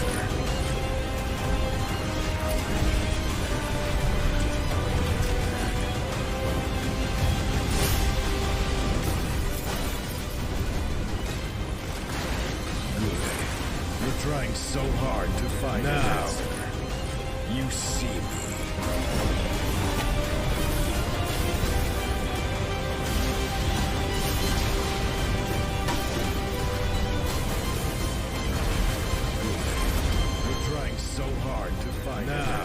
Come on now, that looks pretty rad. Or, if Loot Master's not your cup of roguelike, stick around, because the Opportunity Showcase is right back after a quick break with 7 more meaty indie trailers fit for a Tuesday barbecue. Oh! Whoa! That's alright, come on no worries. That I got it. Rad. Or, if Loot Master's not your cup of roguelike, stick around, because the Opportunity Showcase is right back after a quick break with 7 Gamescom 2021 is presented by USAA Insurance. Oh! Whoa! That's alright. Come on, no worries. That I got it. Rad. Or Our bad. Stick around. Let's move off the court. Right back after a quick break. From the creators of Gran Turismo, League of Legends, and Minecraft. Released in 2020, Expansion Pack 2021, launch soon. Gamescom Forest, not a game. From the game-changing projects, League of Legends, thousands of trees were donated by the best community in the world because we need oxygen even more than a good Wi-Fi signal.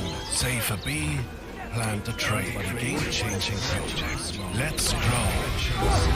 The Gamescom Forest by the best community in the world. Breaking news and exclusives, never before seen looks at movies and games, reviews, let's plays, and live streams. IGN brings you all the coverage you need, no matter where you are. Whether you're on IGN.com, the IGN app, YouTube, Facebook, or Snapchat, we've always got you covered. If you're not following IGN on social media, what are you waiting for? We're constantly updating our feeds to bring you the latest news, gameplay, custom original content, the best user-generated videos and art. If you're not following IGN on social media, what are you waiting for? And a whole lot more. We're constantly updating our feeds to bring you the latest news. Be part of the conversation throughout the years. Follow IGN on Instagram, Twitter, Facebook, TikTok, and Snapchat. The best user-generated videos and art. If you're not following IGN on social media, what are you waiting for? And a whole lot more. We're constantly updating. Be part of the conversation throughout the years. Follow IGN on Instagram, Twitter, Facebook, TikTok, and Snapchat. The best user-generated videos and art. If you're not following IGN on social media, what are you waiting for? And a whole lot more. We're constantly updating. Be part of the conversation throughout the years. Follow IGN on Instagram, Twitter, Facebook, TikTok, and Snapchat. The best user-generated videos and art. Gamescom 2021 is presented by Pluto TV. And a whole lot more. Constantly updating. Be part of the conversation throughout the years. Follow IGN on Instagram, Twitter, Facebook, TikTok, and Snapchat. Oh, hi there. User-generated Mike is playing videos still and here art. for the Gamescom Opportunity Showcase. Me and Place together. Exclusive first look at the best indie gaming on the horizon. I'm sorry about that. I just had to show a volleyball from the boss. Anyway, before we start grilling up some fresh trailers, shout out to Gamescom Forest, an ongoing donation show to help keep the planet green, and the Gamescom Indie Arena Best, keeping the spirit of independent gaming alive. Plus, sorry about that. If you want to get your hands on some Gamescom merch, head over to GamescomWare.com.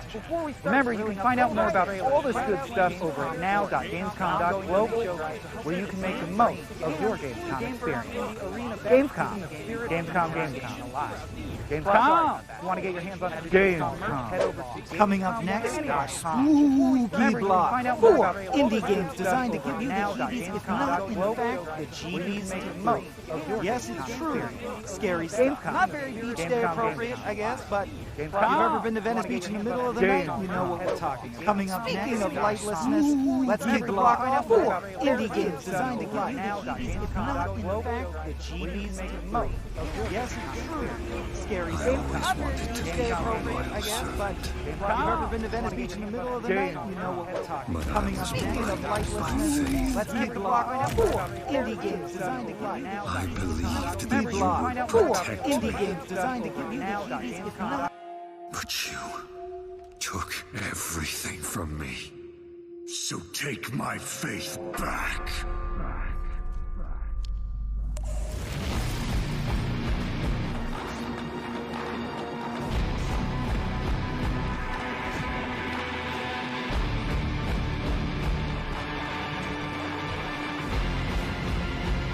I reject this place!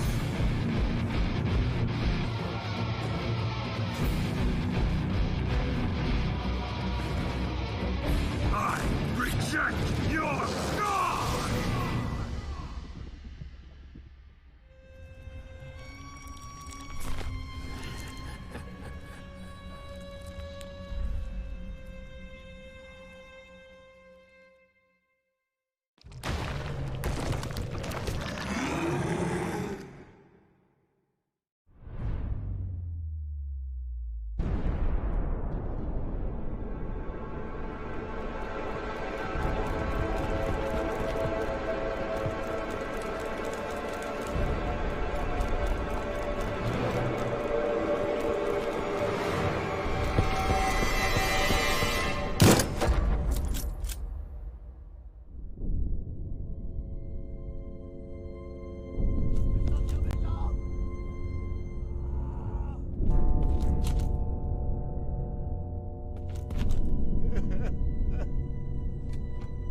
Descendez! Ils sont dans notre tranchée!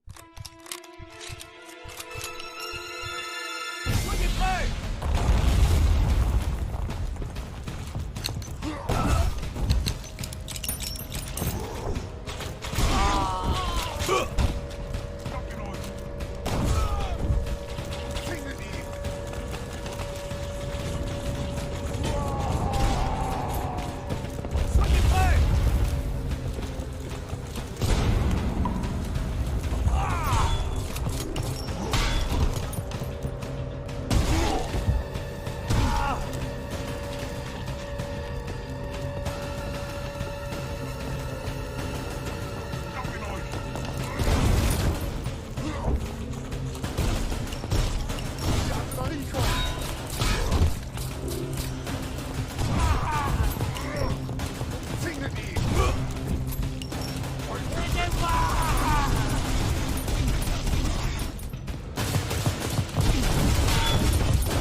In a spooky manner, follow Emma and Fenton, a magic tandem, using light and shadows, looking for Thomas Kane, the missing son of famous magicians. In tandem, you will switch between Emma and Fenton in 2 dimensions. Emma needs to create the correct shadows with the lantern, so Fenton can walk on them and reach the crystal. Shadows can be created in many ways, as each chapter offers fun new ways to solve puzzles. And of course, Emma and Fenton working together is the only way to progress. Many challenges and dangers await our 2 friends, and their progress will be complicated by strange enemies. They will also be faced with puzzles requiring speed and dexterity. At the end of each chapter, they will use everything they have learned to contend with a massive, horrifying creature. Emma and Fenton will have to travel through 5 bizarre areas of the mansion to find out more about Thomas's disappearance. Will you find Thomas Kane and solve the mystery?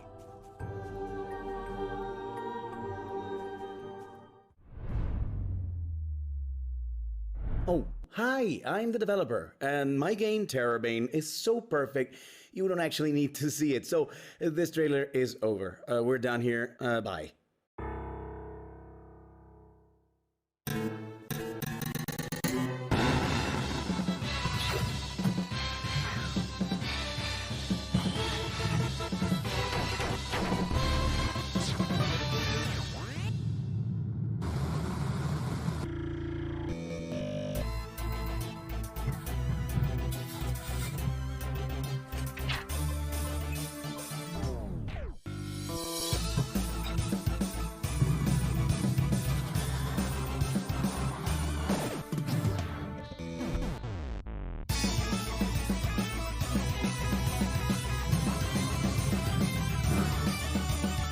Okay, there's still a few bugs in here, but why don't you take a different path?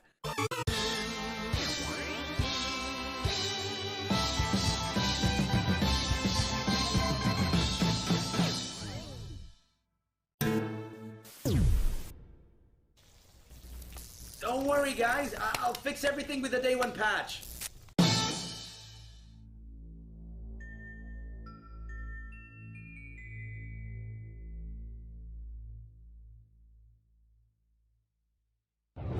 I mean, the last one wasn't spooky so much as it just had terror in the title. Although I guess it can be pretty heinous, like if your game crashes. You know what? You're all right, Terrabane. Next up, I hope you took your rabies shot because it's time for some vicious-ass animal action. It's our zoological block. Take it away, you misshapen freaks of nature.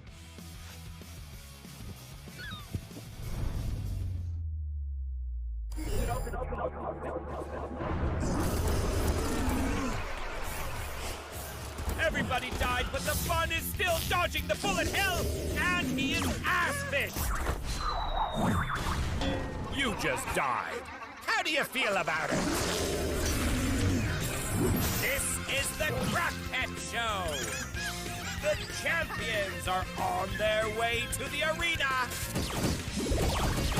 A quick recap for our fans. The rules are super simple. To avoid killing us all, the animals can shoot only while standing still.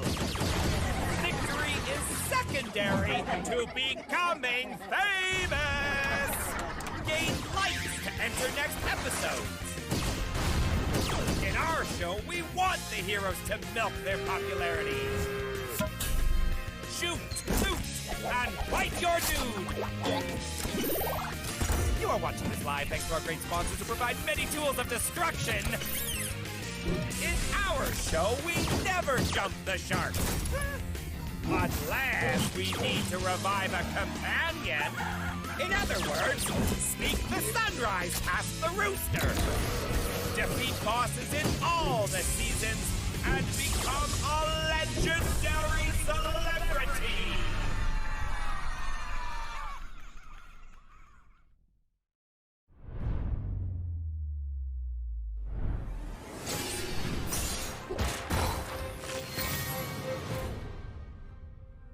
The trees. From the sun, they gave shade. From the wind, they gave shelter. They filtered the water, kept the soil from washing away. They gave us life, but between two trees. Now the trees are so far from each other. I am Vavzez, teller of the 13th caravan of the Makar, the only one still living. As it was for the 12 before us, our mission was to plant a new tree, to serve as a city for climatic refugees. We joined the many who failed in their task. May our experience serve you well, for it is now you, the 14th caravan, who are tasked with continuing the work of the Makar. Escort your botanists to the ends of the world. Create a new haven that the caravan that follows you may go even further, and continue our quest for knowledge that will one day allow the 15th, the 16th, the 100th to repair the ancient folly that made this world hostile to life.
The Awesome Indies Showcase has to take a short break to recover from severe maulings, but when we return, we'll show off the worst park job in Venice Beach. Stay tuned. Gamescom 2021 is presented by USAA Insurance.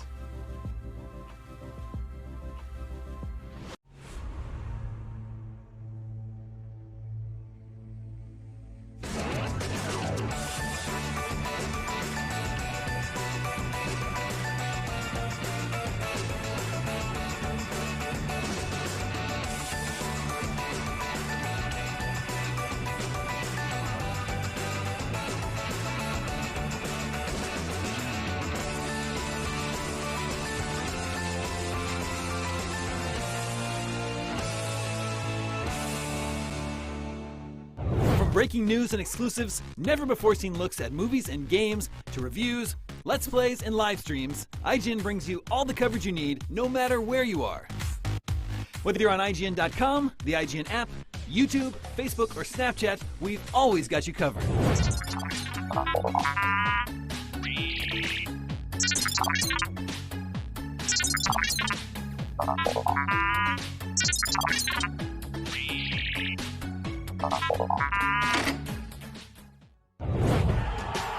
Competition brings out the best in all of us. Well, mostly. Oh, that's a controller break. That's unfortunate. Welcome to IGN Compete, where we bring you the stories behind the esports headlines. World champions! From the triumphs Daryl takes the game to the hardships It's not heavy. to the miracle moments that will go down in history. I just can't believe it! It's crazy. It's all here on IGN Compete. God, I'm in disbelief! In a world with non-stop news about Marvel, DC, Star Wars, you need a show with accurate reporting, hard-hitting commentary, and me, Akeem Lawanson, host of IGN's news show, The Fix Entertainment. Whether it's the latest superhero scoop, film fiasco, or anime announcement, I'll be here covering all the breaking movie, TV, and streaming news that matters most to you. Make sure to catch The Fix Entertainment on IGN for your fix of entertainment news. Let's drop it.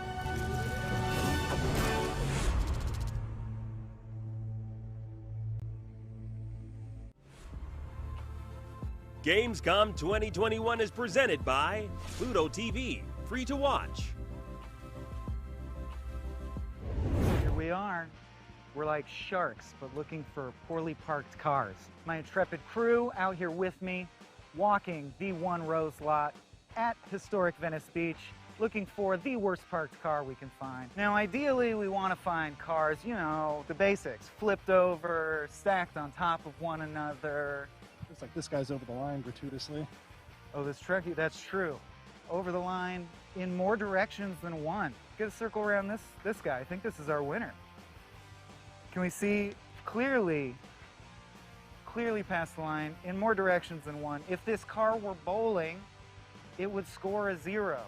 Walter, played ably by John Goodman, would put a gun to its head and say, mark it 0, because clearly, as you can tell, it is over the line. So, Anonymous Ram 1500, congratulations. You are the winner of the worst park job on this, the day of the Awesome Indies Showcase. Coming up next, appropriately enough, a game called You Suck at Parking. It's all the fun of parking badly, but with none of the judgment. Let's check it out.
That was You Suck at Parking, an Indie Arena Booth featured game, and as good a reason as any to hit you with a block of realness. You sick of fantasy? Tired of sci-fi?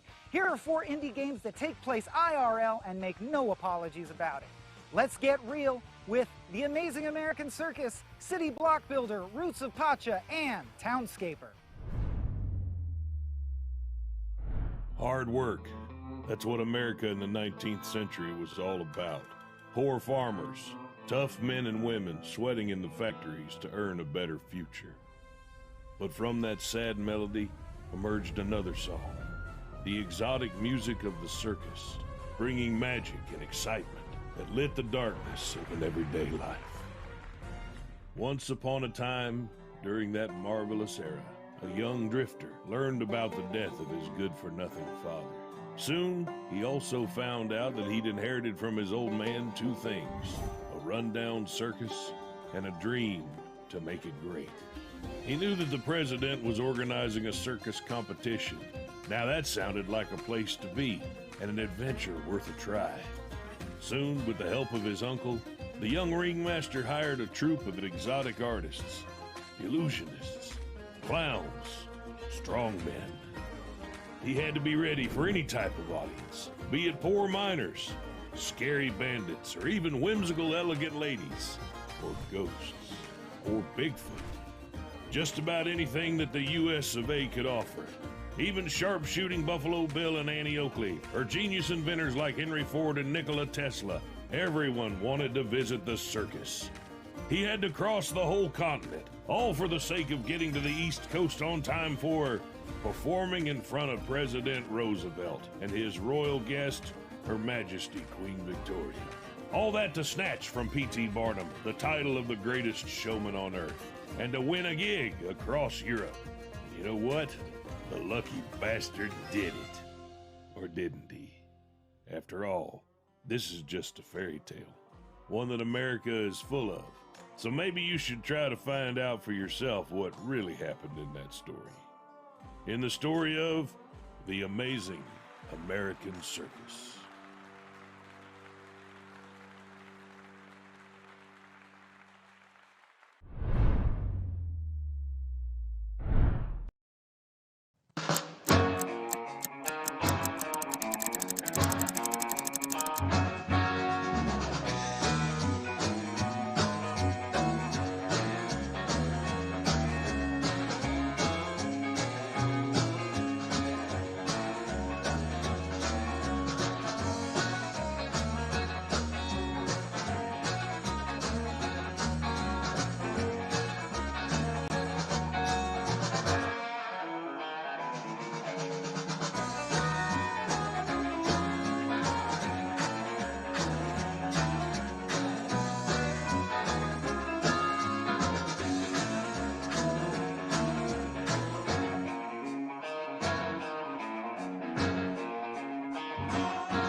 Hi, I'm Timo. And I'm Johnny. We are the founding brothers of Soda Den, the developers making Roots of Pacha. Roots of Pacha is a cozy game about being the first person to form and develop the ideas that shape humanity. You play as a member of the clan, living in land between 2 rivers. Set in a fictional world, but inspired by our own, we set out to make a co-op game we could play together even though we are miles apart. We started by imagining our prehistoric selves, looking at fire and asking how we could make it, and then realized that concepts and ideas are the foundations of how we relate to the world. Who thought that instead of foraging for food, we could actually grow our own?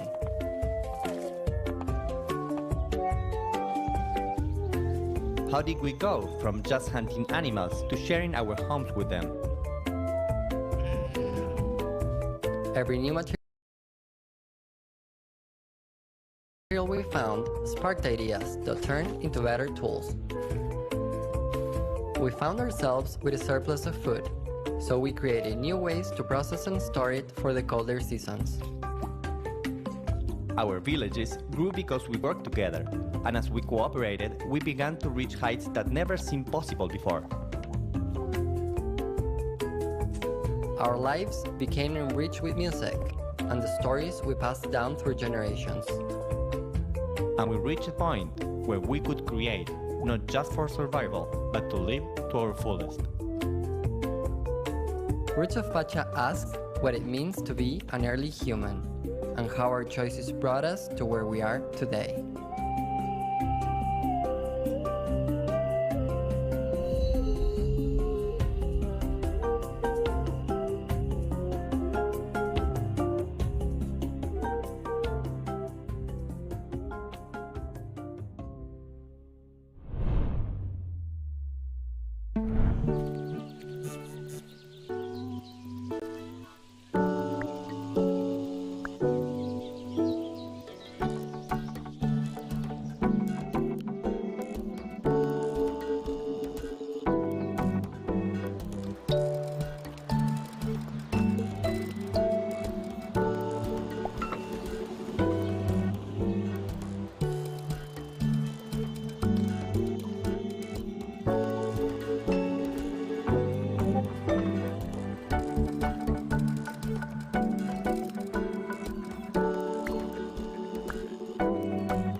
You just saw trailers for a roguelike CCG about the circus, a city management game, a caveman simulator, and a quaint village building toy. And hey, if Townscaper piqued your interest, it's available on the Nintendo Switch as of 10 minutes ago.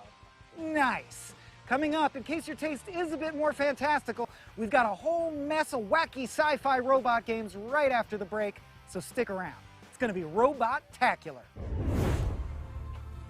Gamescom 2021 is presented by USAA Insurance.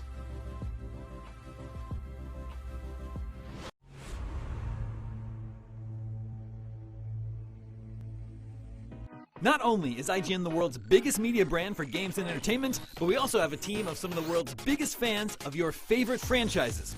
From breaking news and exclusives, never-before-seen looks at movies and games, to reviews, Let's Plays, and live streams, IGN brings you all the coverage you need, no matter where you are.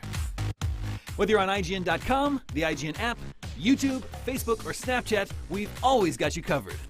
IGN, the #1 source for all games and entertainment fans worldwide.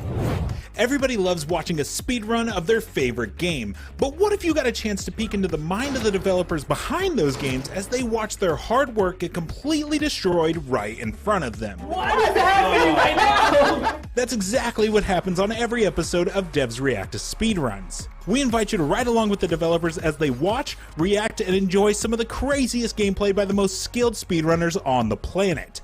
Tune in every Saturday for a brand new episode.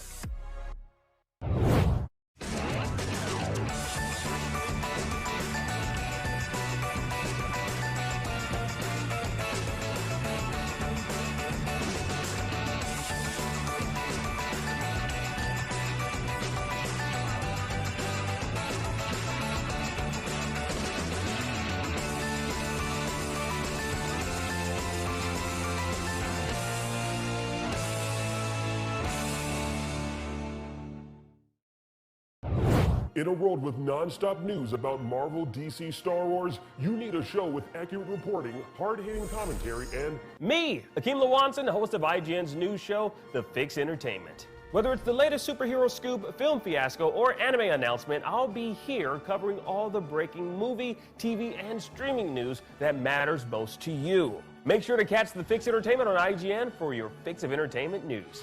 Let's drop it.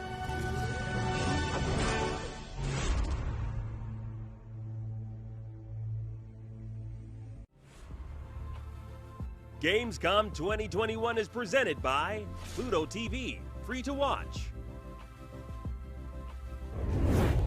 And we are back with more Awesome Indies Showcase. I'm your host, Michael Swaim, here having a fabulous speech day all by myself, because who says you can't?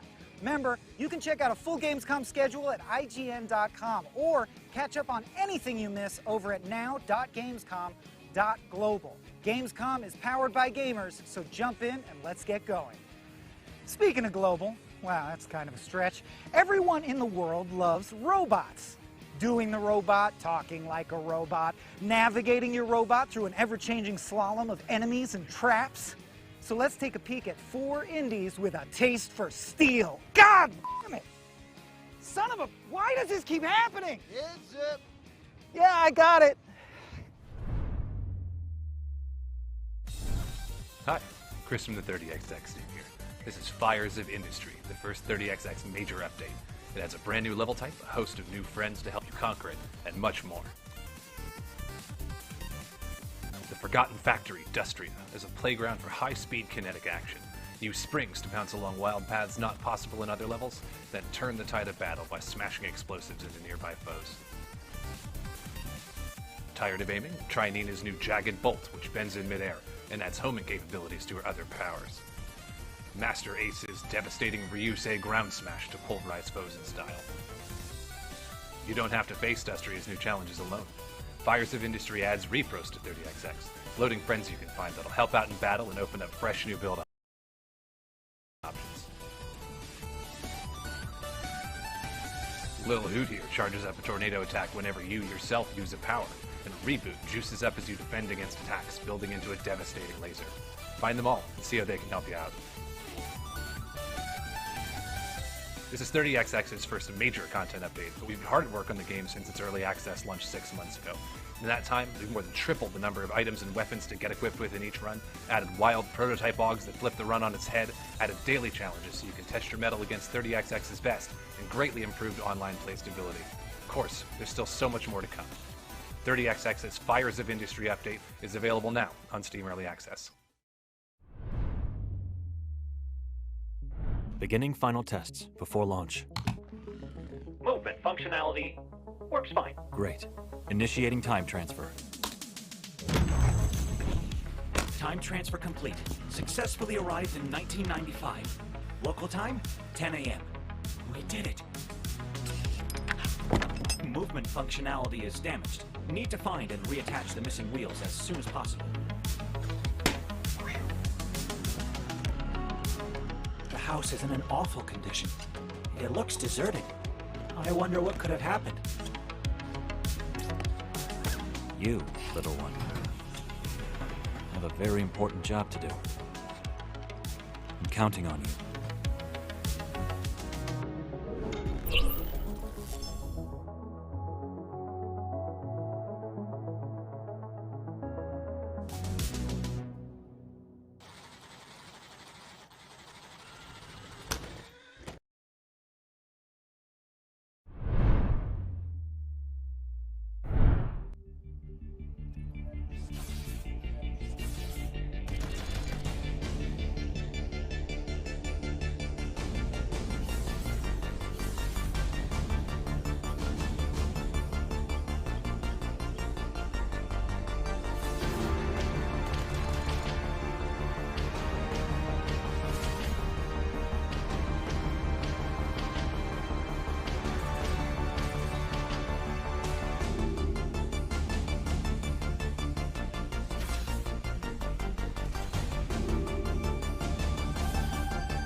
Zephon is a 4X strategy game set in a post-apocalyptic world full of steampunk and cosmic horror.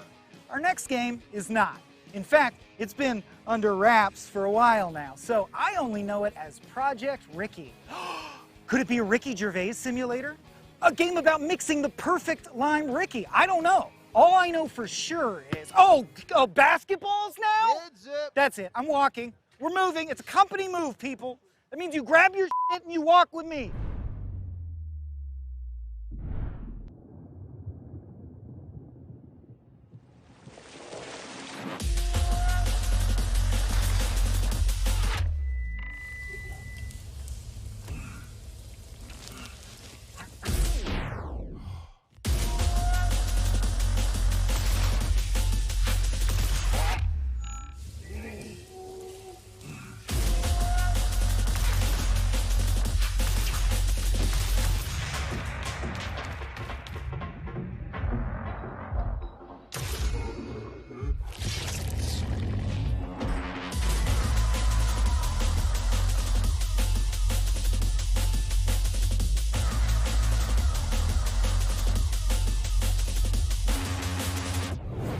Okay, Michael Swaim still here for the Awesome Indies Showcase, coming to you from an undisclosed location.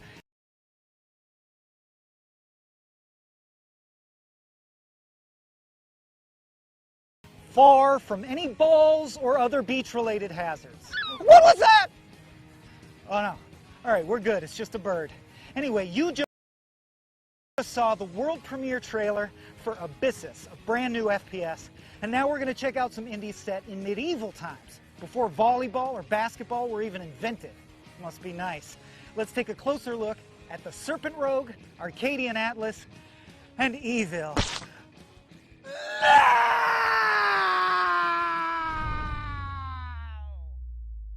Peggy 7.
We both knew this day was coming. Get him out of here! A day to choose between that tyrant on my throne or me. But while battle lines were being drawn, you tarried in your choice, gathering allies.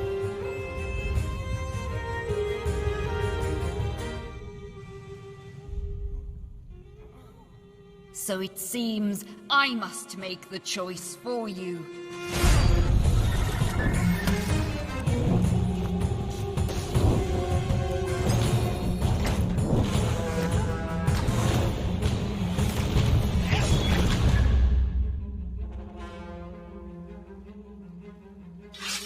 Shuffle the Atlas.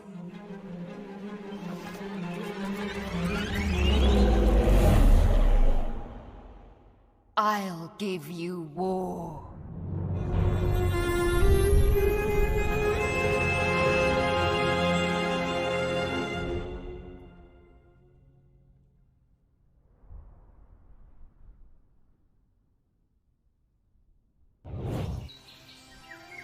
You've traveled far, but you finally made it to your new home. The town of evil. Excited to start your new life? Well, not so fast. Evil is filled with mysterious murders, and we need your help. Take on one of the many roles evil has to offer you, such as the Seer, Trapper, or Guard, along with other possible roles to aid you. Work together with the other townsfolk to root out the evil that lurks in the shadows. Gather at the center of town and share your accusations with the others. Once accused, place your votes and throw the convicted in the cage to be judged. Be sure not to wrongly accuse someone, because if you are wrong... Hey, are you even listening? Can't you see what's happening right now? Someone is literally on fire! On with you! Go! Go! Go buy a tripwire for your house or a lock for your door. Now, where were we? Take on quests to restore order and explore areas like the fortress ruins to gather resources you need to craft items like protection potions, antidotes, or even a vial of deadly poison. As night falls over evil, chaos will roam its streets. Without protection, you may fall victim to those who roam the night. If you're lucky enough to be woken up, run for as long as you can and hope they don't catch you. If you survive the night, hurry to the town center. Share with the others what you saw. With careful thinking and a little luck, you'll be able to discover and rid of the murderers who plague the town of evil. But death is not the end in evil. If you are unlucky enough to face an untimely death, you'll awaken into the underworld, a new world for you to explore. Being dead in evil does not mean you are left to watch the living continue on with their days. Your new world is filled with new adventures and spirits that need your help. Revisit the world of the living and help out these lost souls while your fellow villagers fight for their lives. Helping these spirits will reward you with spirit tokens. This currency allows you to learn new abilities to help and alter the fate of the living. It is up to you how you want to help out the other players. Awaken an endangered citizen to save them from death. Lend them some coins, or heal them to get the upper hand. Being among the dead no longer counts you out of the fate of the town of evil. So the question is, what will you do amongst the dead?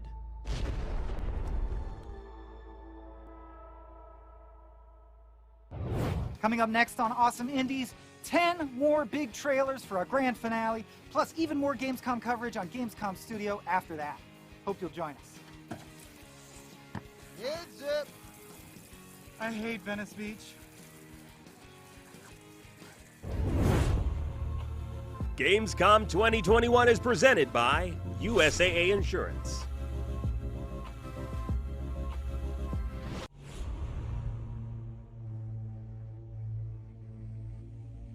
Not only is IGN the world's biggest media brand for games and entertainment, but we also have a team of some of the world's biggest fans of your favorite franchises. From breaking news and exclusives, never-before-seen looks at movies and games, to reviews, let's plays, and live streams, IGN brings you all the coverage you need, no matter where you are. Whether you're on IGN.com, the IGN app, YouTube, Facebook, or Snapchat, we've always got you covered. IGN, the #1 source for all games and entertainment fans worldwide. In a world with non-stop news about Marvel, DC, Star Wars, you need a show with accurate reporting, hard-hitting commentary, and... Me, Akeem Lawanson, host of IGN's news show, The Fix Entertainment. Whether it's the latest superhero scoop, film fiasco, or anime announcement, I'll be here covering all the breaking movie, TV, and streaming news that matters most to you. Make sure to catch The Fix Entertainment on IGN for your fix of entertainment news. Let's drop it. If you're not following IGN on social media, what are you waiting for? We're constantly updating our feeds to bring you the latest news, gameplay, custom original content, the best user-generated videos and art, memes, and a whole lot more. Be part of the conversation throughout the year.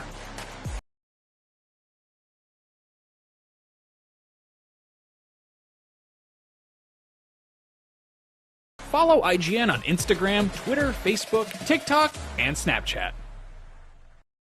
What's up, everyone? Sydney here to bring you a little update about the future of IGN on YouTube. We've been listening to your feedback, and it seems like some of you are more into games, while others are more interested in movies and TV. So we got to thinking about it and decided, why not both? Our main channel will still bring you all the biggest news, reviews, previews, and trailers to keep you up to speed on the most important highlights. But if you only want games content 24/7, head over to IGN Games. Movies and TV more your thing? Check out IGN Movies.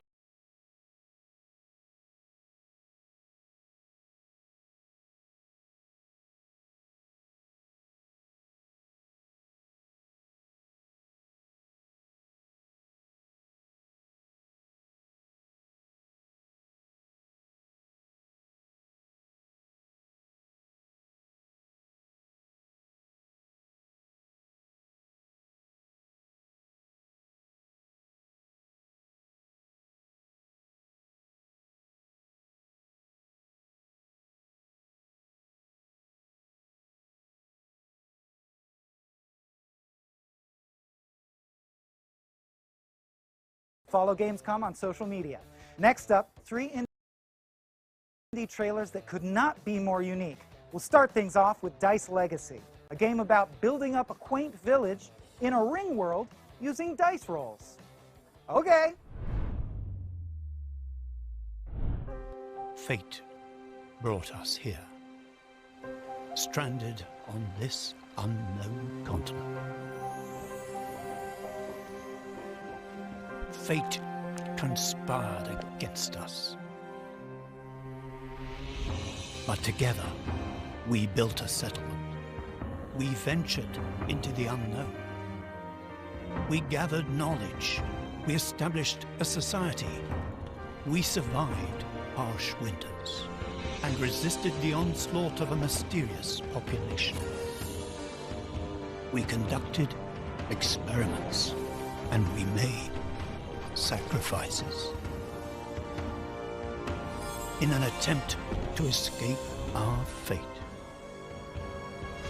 Fate, oh cruel fate.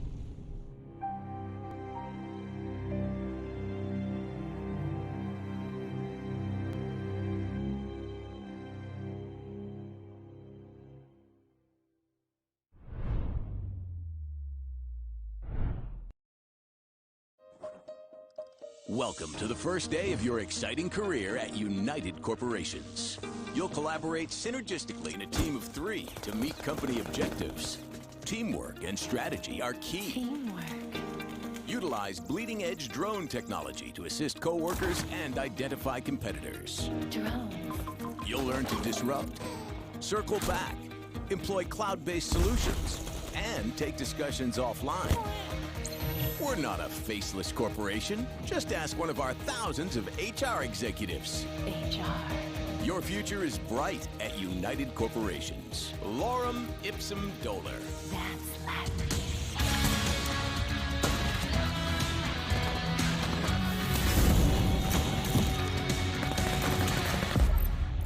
Nine to 5, a new shooter with 3 teams of 3. Download now on Steam.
See, just when you thought indie games couldn't get any more specific, in rolls Against the Storm, a game where humanoid beavers strive to rebuild their civilization on a planet where it never stops raining.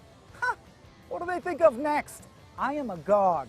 In fact, I think I need 3 more indie trailers to snap me out of it. Here comes a fresh take on Rampage, plus 2 more for good measure.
Hey there, my name's Todd Darcy.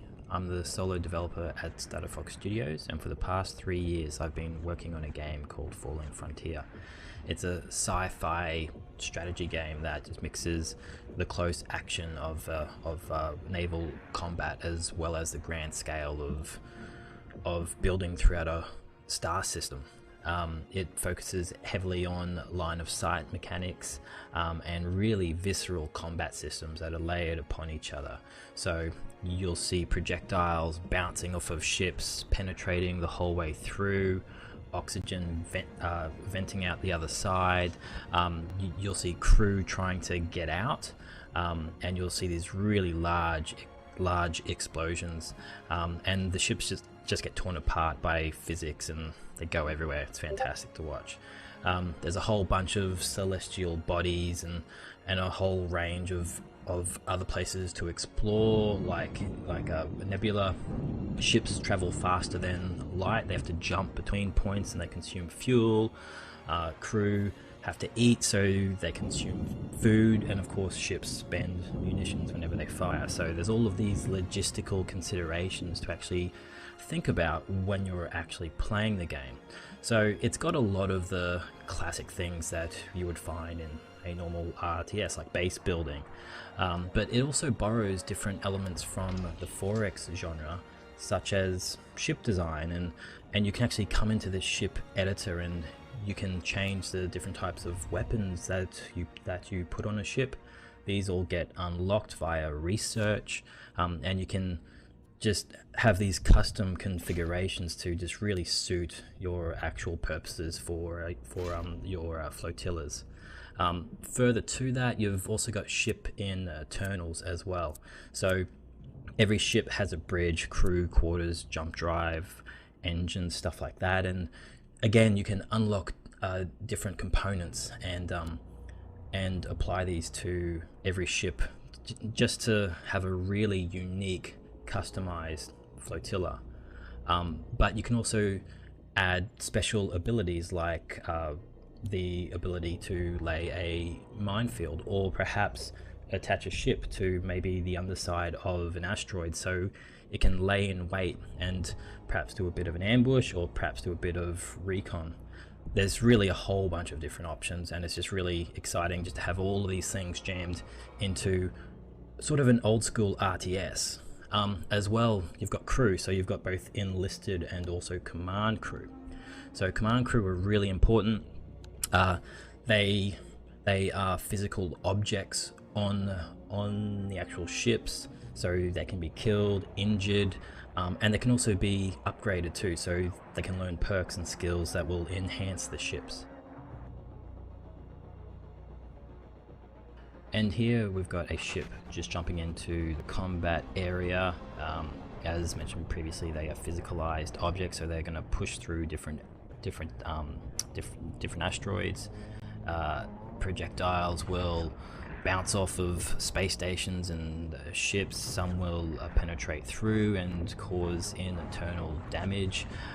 Ships can be disabled or they can be destroyed depending upon what kind of damage they actually take. So you'll see ships just starting to lose control and just sort of list away into the distance.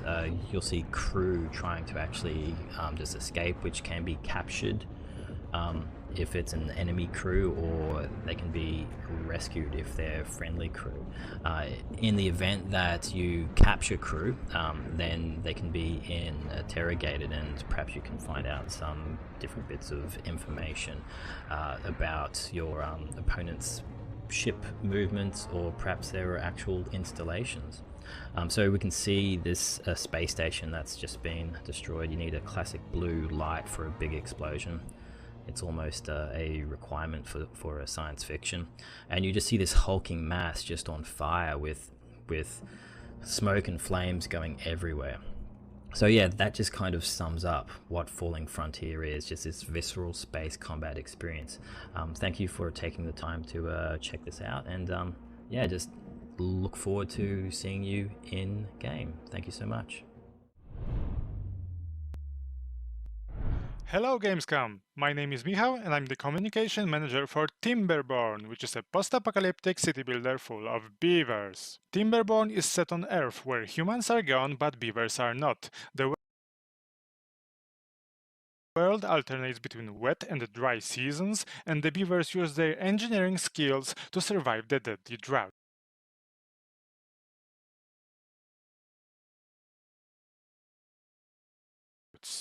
Timberborn is coming to early access very soon, and today we're gonna show you the second playable beaver faction. Enjoy!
See? Just when you think indie games can't get any more specific, up comes Timberborn, a game about humanoid beavers striving to rebuild their civilization on a world stricken by cataclysmic droughts. Huh, that sounds familiar. Oh well, must be deja vu. We've still got 4 indie games left to share with you, and here come 3 of them. Up first, it's The Waylanders.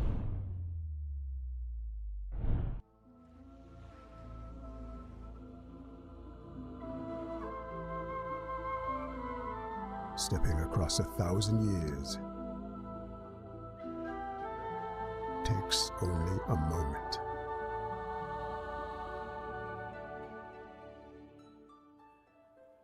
This is a different time.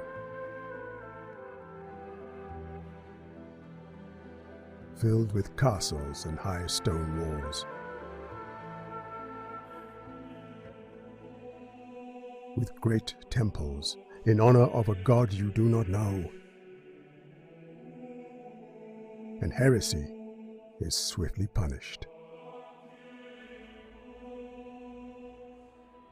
While magic hides in mountain caves and deep forests.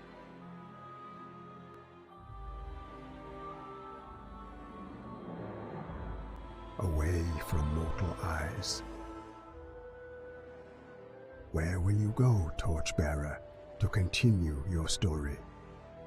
Where will you seek your lost companions? Will you find mortals reborn in the villages of Galicia? So full of lively taverns,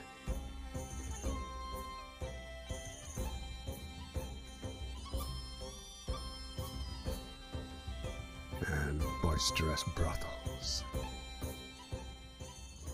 Will you brave the dark dungeons of the Grand Inquisitor?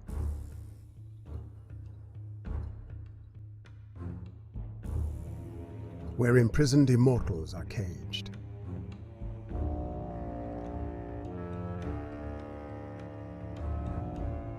Or enter the castle of the Knights Templar. Who will accompany you on this journey to save the past of the Celts from the future? Find and awaken these old souls, for the fate of magic is at stake.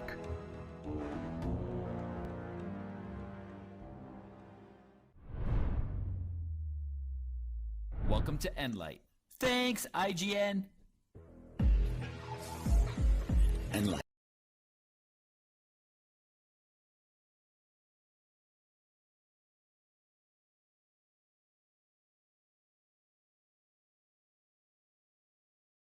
Break through and outlast shifting, twisting chaos.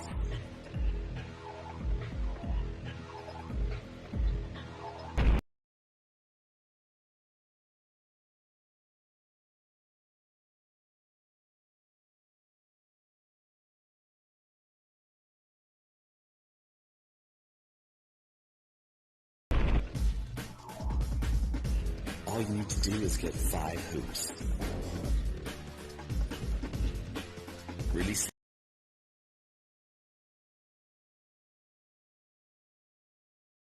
We've improved the graphics to 4K, and we've improved performance, so it runs at 120 frames per second on good machines. You can travel freely anywhere you want. Take your time, you can't be hurt. It's a break from all the chaos. The story. Find the hoops and the level finishes.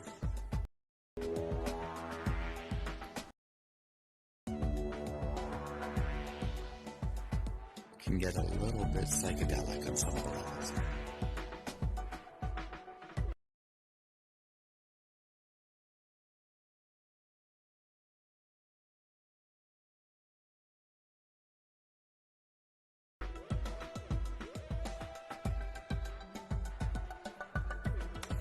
And now we're going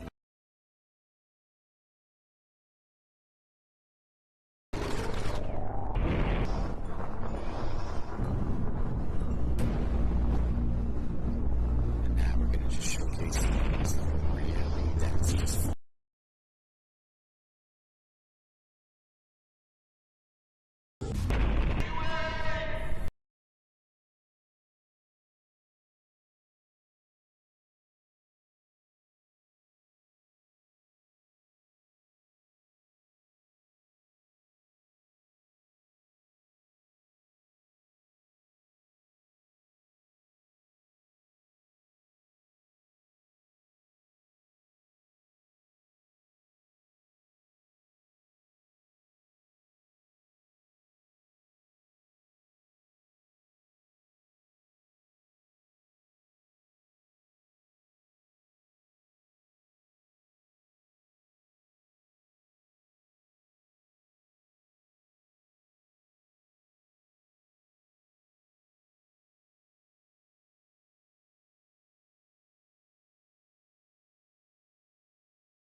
thus ends my solo beach day at fabulous Venice Beach, California.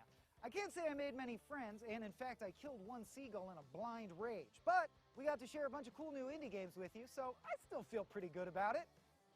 Thanks for joining me, folks. My name's Michael Swaim, and this has been Gamescom's Awesome Indies Showcase. Up next, Gamescom rolls on with more Gamescom Studio. Remember, if you miss anything, you can catch up over at now.gamescom.global. Or turn your Gamescom into a game in its own right at nowgamescomglobal.com/epics with an X. Thank you all so much. Gamescom Studio picks up right after the break. Oh! Ah! I'm okay. Think we still got it, right? We got that?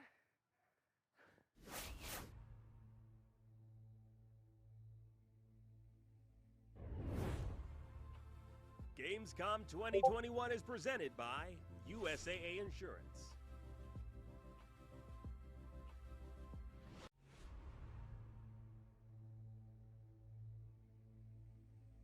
Everybody loves watching a speedrun of their favorite game, but what if you got a chance to peek into the mind of the developers behind those games as they watch their hard work get completely destroyed right in front of them? What is happening right now?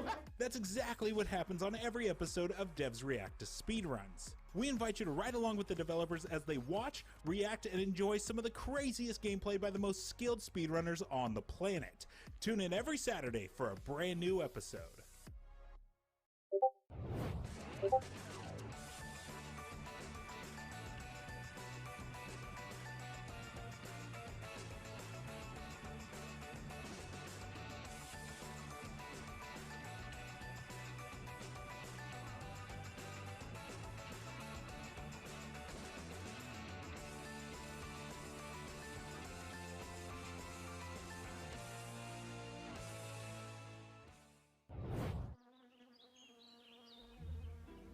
From the creators of Plan Turismo, League of Legends, and Pinecraft.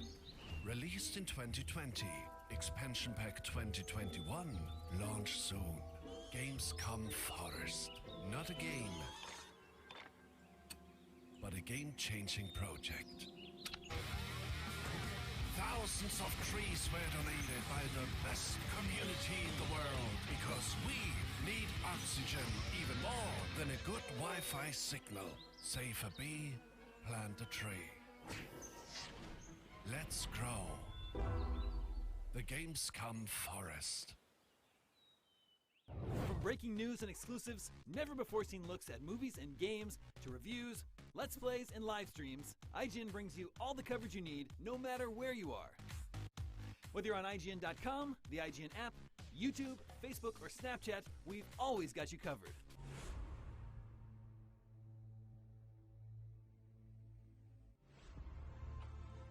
Gamescom 2021 is presented by Pluto TV, free to watch.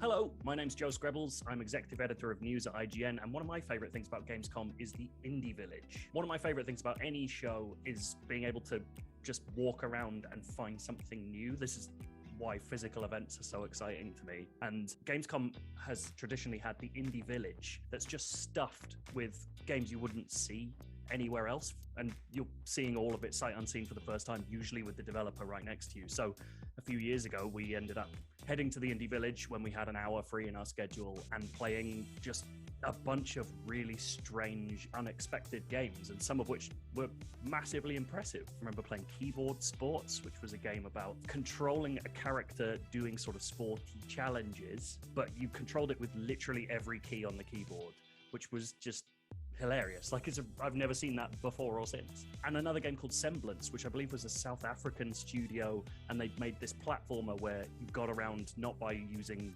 normal platforming skills, but by bouncing the actual environment to fit it into shapes you wanted. And the Indie Village is just this little spot that you can just walk into and see these kinds of things, these experiments and these versions of games that you won't see anywhere else on the show floor.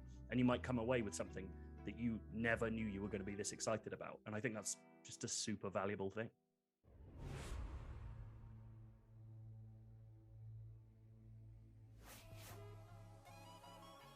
Hello again, this is Gamescom Studio right here on IGN Live, and a friendly reminder that if you missed anything during our show or want even more info and content on upcoming games, Gamescom now has you covered. Plus, if you take part in the Gamescom Epics Quest, you can win goodies and prizes, and best of all, it's all completely free. Head over to now.gamescom.global to find out more.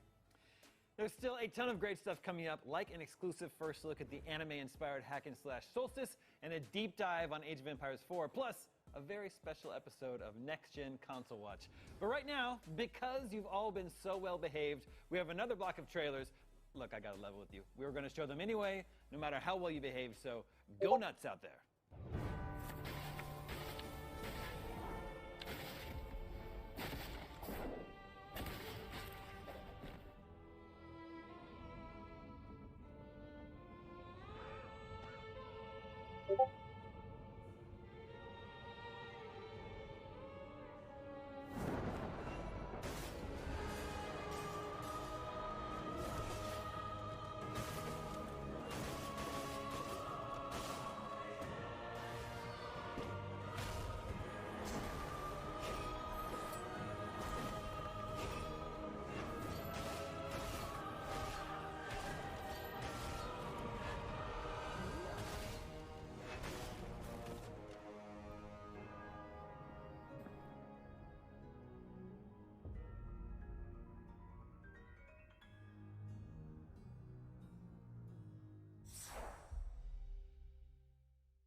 Set the juice loose.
And we're back. That was Timesia, Prehistoric Kingdom, and Shadow of Conspiracy. Damon, wasn't that awesome?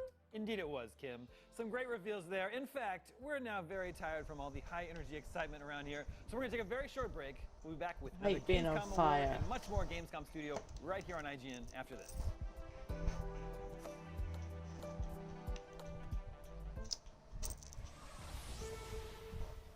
Crows is an upcoming open world shooter targeting a PC release. Let's take a look at the Crows gameplay trailer.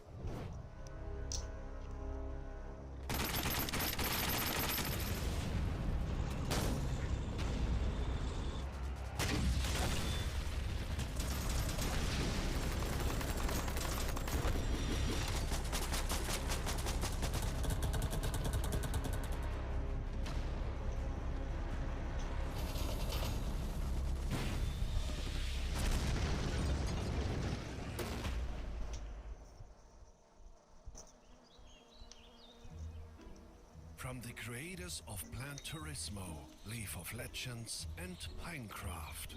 Released in 2020, Expansion Pack 2021, launch soon. Gamescom Forest. Not a game. We're winning with literally like 3.5 teammates. Game-changing project. Thousands of trees were donated. Spray and hope! Spray and hope! The world, because we need oxygen even more than a good Wi-Fi signal. Save a bee, plant a tree. Let's grow. The Gamescom Forest.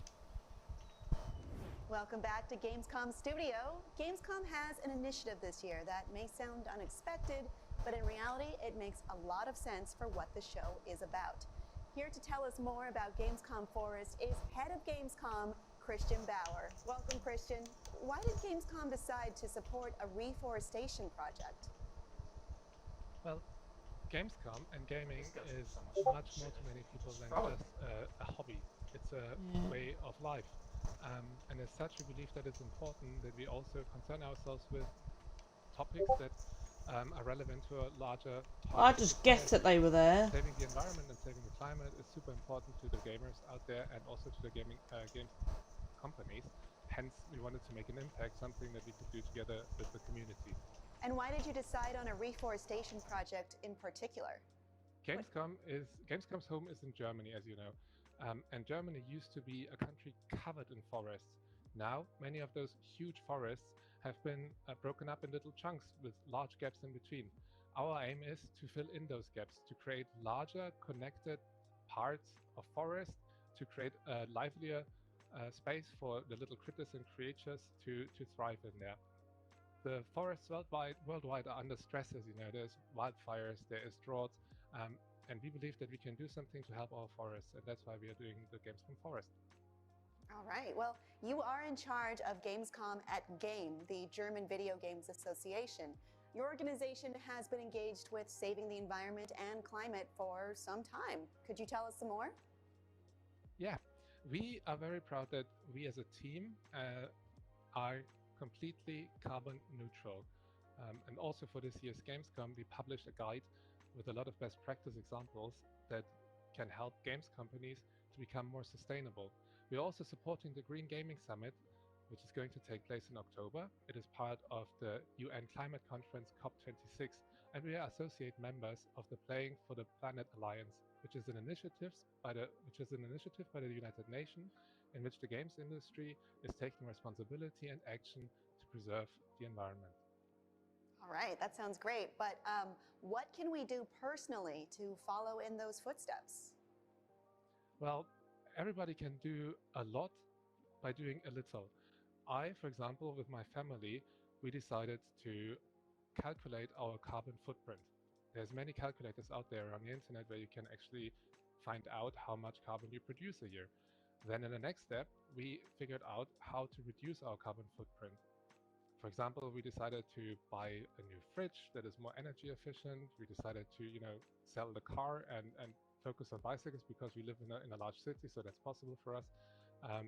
And then there's many other things that everyone can do. Make sure that your console or your PC is properly turned off and not always on standby. Try and buy local, regional, and seasonal groceries when you go out there. And try and find out what works best for you to reduce your carbon footprint. After you've done all of those things, you basically have a carbon balance. And now you can become carbon neutral or even carbon positive if you buy trusted carbon certification. And for me and my family of 5, that adds up to about $350 a year that I spend to try and preserve the planet for my children. But first and foremost, of course, you can donate to the Gamescom forest and help us grow the forests in Bavaria, the land of lederhosens and beer. All right, well, you can find out more about Gamescom Forest at gamescom.global and help make the forest grow. Christian, thank you so much for stopping by. We are going to take a very quick break, but we'll be back soon with tons more Gamescom Studio right after this. Gamescom 2021 is presented by USAA Insurance.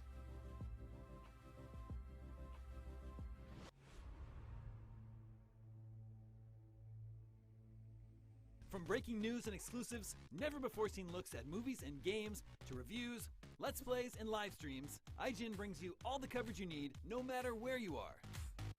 Whether you're on IGN.com, the IGN app, YouTube, Facebook, or Snapchat, we've always got you covered.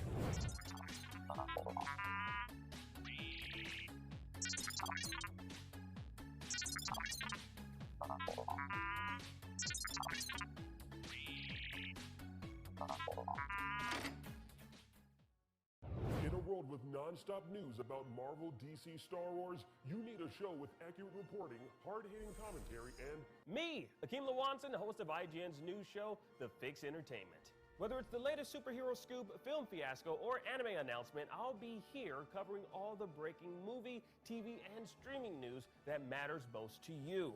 Make sure to catch The Fix Entertainment on IGN for your fix of entertainment news. Let's drop it.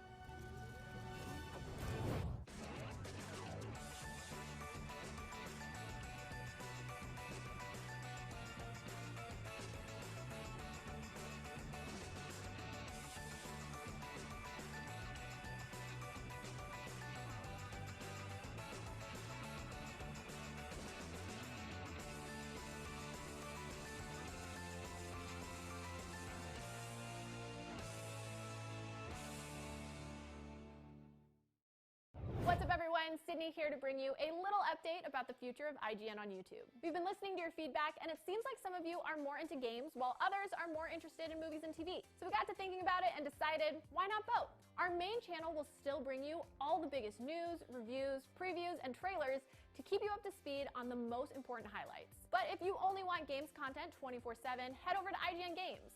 Movies and TV more your thing? Check out IGN Movies and TV. More channels, more of the stuff you love, more IGN.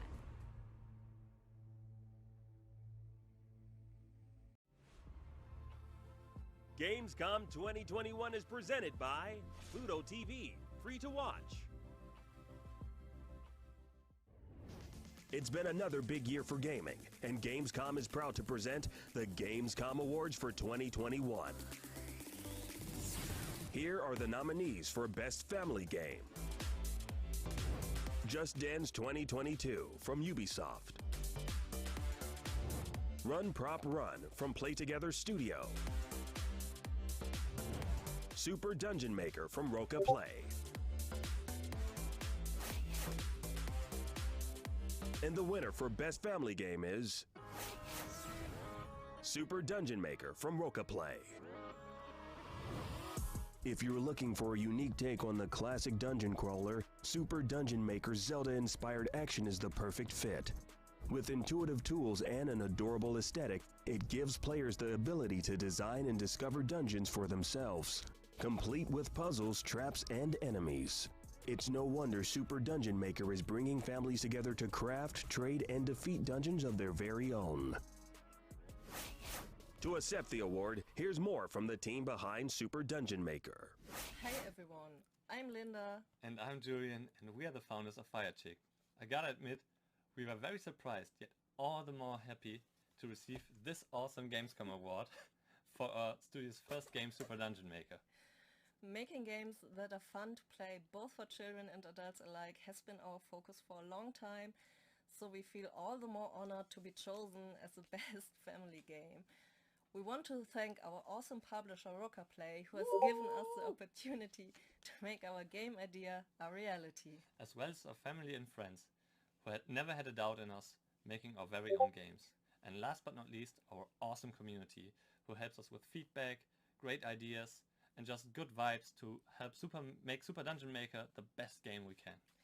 We are very excited to see what dungeons you all come up with and create and share with the world once Super Dungeon Maker is released. Thank you. Welcome back, friends, to Gamescom Studio.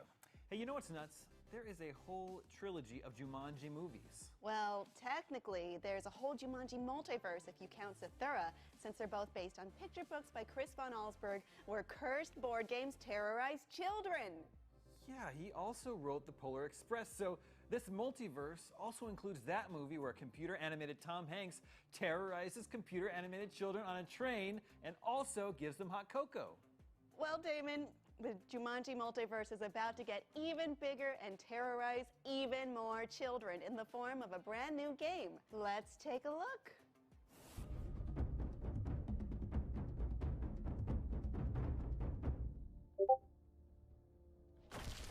Hi, I'm Cristiana Serra, Marmalade Game Studios head of studio in Lisbon, and I'm here to talk to you about Jumanji: The Curse Returns.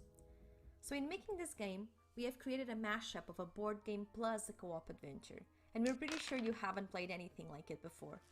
If you always wished you could play Jumanji for real, this is it. We made sure the gameplay mechanics are easy to pick up, but time restrictions keep up the pace as you match and share items. The emphasis is definitely on working together and having fun. Jumanji itself is a board game. There are 4 players and the goal is to reach the center of the board. It sounds simple, but as we all know, Jumanji contains a magical jungle that wants to escape into the real world.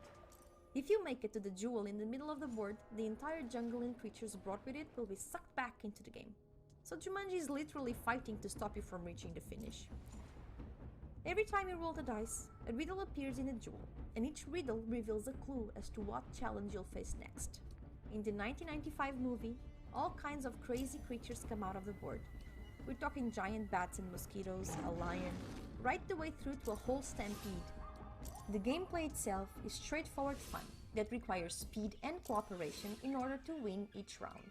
Every player has your token and a stash of items. You have to use the right item at the right time to banish the danger. When you get this right, your token charges a little, and when it's fully charged, you can use your token's power, which matches any item you might need. Each round demands teamwork. You'll be facing whatever danger comes out of the board, plus jungle vines, which will always try to ensnare you. And if Jumanji sets the hunter Van Pelt loose, he'll appear when you least expect it and try to disable you and your team. In the movie, all 4 players work together to beat Jumanji, so we really wanted 4 players in the game. But there are lots of player modes. You can play solo with 3 AI team members, play co-op with 3 friends or family members, play with 1 or 2 friends with AI characters making up for any missing players, or play an open online game with people around the world. The choice is yours. The most important thing is that you win or lose together as a team. If you don't manage to beat the jungle, you'll lose a location to Jumanji. And if you lose all 5 locations to the game, Jumanji wins. If you're a fan of the franchise, if you want to connect with friends, or if you love board games, this really is the co-op adventure for you. So Jumanji: The Curse Returns is coming soon to Steam and Nintendo Switch, and you can add it to your Steam wishlists now. Myself and the team here at Marmalade Game Studio really hope you'll love it as much as we loved making it. Sometimes video games have dark, serious-sounding titles like, I don't know, Blood Revenant, Curse of the Dark Brotherhood, or Terminal Maelstrom Resolutions. But sometimes they have colorful, fun-sounding names like Super Animal Royale. I made up those first 2 titles, but not only is Super Animal Royale a real game, it's actually out right now. If you're still skeptical, here's a look at it in action. Rated E10 for ages 10 and up. Hey, I'm Michael, co-founder of Pixile Studios and game director on Super Animal Royale. And I'm Jake, composer and sound designer for Super Animal Royale. We're so excited to say that we're finally leaving early access and launching on all major consoles. Version 1 is one of our biggest updates yet and kicks off Season 1, so let's dig into it. Season 1 is all about Super Animal World, the safari park that plays host to the world's most adorable fight to the death. And many of the cosmetic items you can unlock are themed after the fine park establishments that you can also visit in-game. The Animal Pass contains 49 tiers of exclusive content to unlock, but unlike most passes, it lets you complete it at your own pace. This is thanks to a new feature we call the Archive, where rather than expiring at the end of a season, old passes remain available for purchase, or to reactivate if you already own them. This reduces the pressure of racing to complete the season, and also makes it so that you can work on 2 at once. We're also excited to say that as of today, your Super Animal can finally have its very own animal as a pet.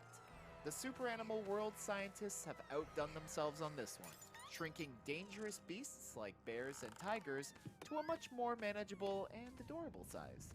They're not exactly tame, but at least they're mini enough to prevent serious maulings. They're purely cosmetic and match the player's line of sight so they won't reveal you unintentionally during battle.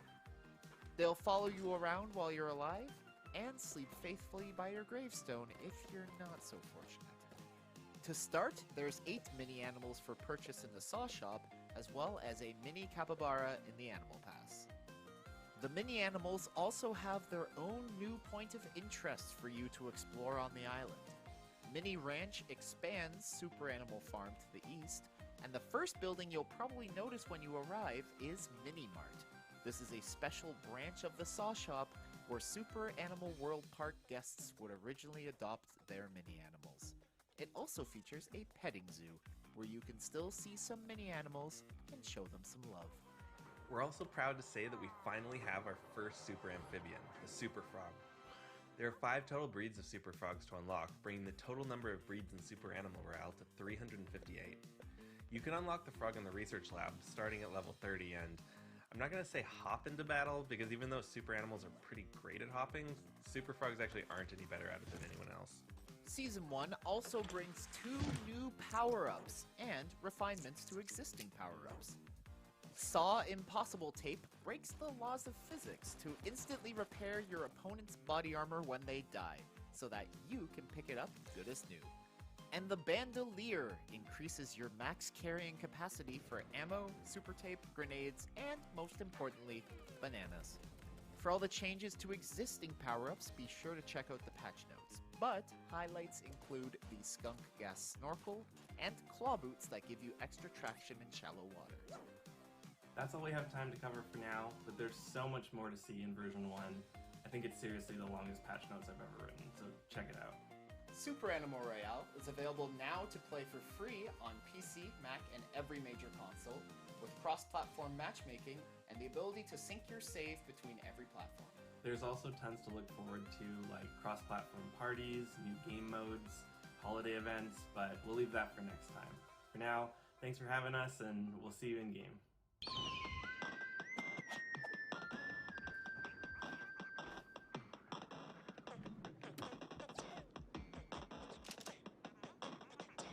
And we're back. Shh. No, we're not. We're not? No. Just sit perfectly still, and they'll go away. The Gamescom studio audience is attracted to sound and movement. Oh.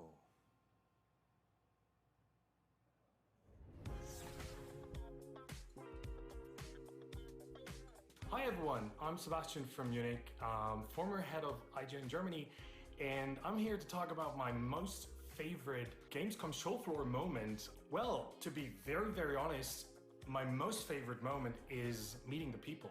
Because the people, the community, the cosplayers, the fans are the one true thing that turned Gamescom into the celebration of gaming that it is today, that it is now, and I hope it will grow bigger and better. I hope there will be more people in the future to celebrate that one thing that we all love, that I love, which is gaming and the community. So yeah, that's basically my one true most favorite moment, which is, well, yeah, meeting you guys, the people that love gaming so much.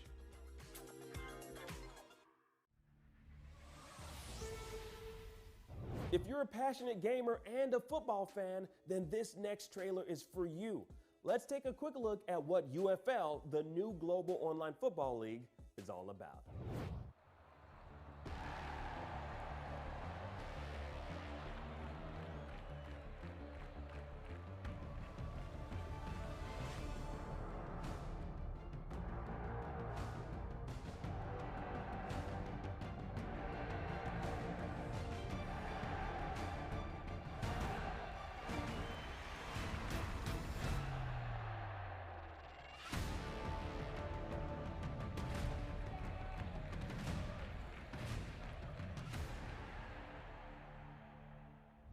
Hello folks, my name is Eugene, I'm the CEO at Strikers Inc.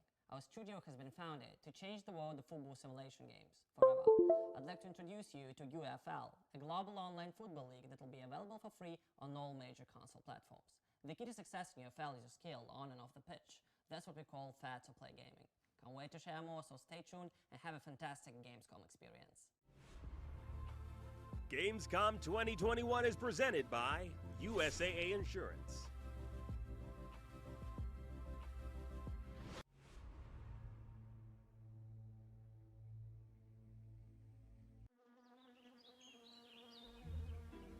From the creators of Plant Turismo, Leaf of Legends, and Pinecraft. Released in 2020, Expansion Pack 2021, launch soon. Gamescom Forest. Not a game, but a game-changing project.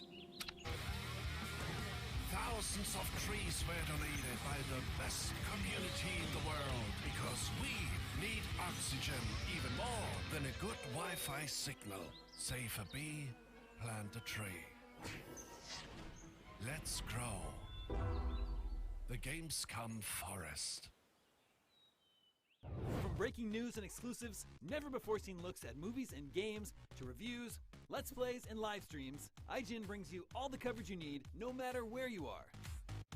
Whether you're on IGN.com, the IGN app, YouTube, Facebook, or Snapchat, we've always got you covered. If you're not following IGN on social media, what are you waiting for? We're constantly updating our feeds to bring you the latest news, gameplay, custom original content, the best user-generated videos and art, memes, and a whole lot more. Be part of the conversation throughout the year. Follow IGN on Instagram, Twitter, Facebook, TikTok, and Snapchat.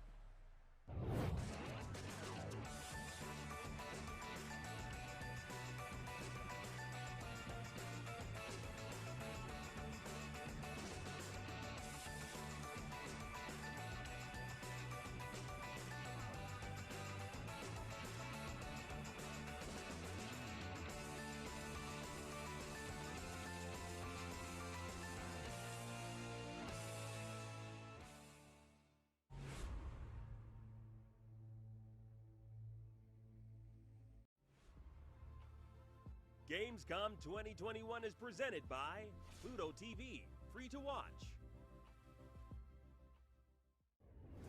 Hello there and welcome back to Gamescom Studio. We've got even more fresh game trailers in just a second and some deep dives and developer interviews on deck, not to mention tomorrow's festivities. You can check out a full schedule at IGN or now.gamescom.global. Gamescom Now is also your spot for more info on Gamescom Memories, Gamescom Forest, Gamescom Epics, the Indie Arena booth, and so much more. So check it out the next time we go to break, which isn't yet because it's trailer time again.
Hello, and welcome to an exclusive first look at gameplay from Assetto Corsa Competizione running on Gen 9 console.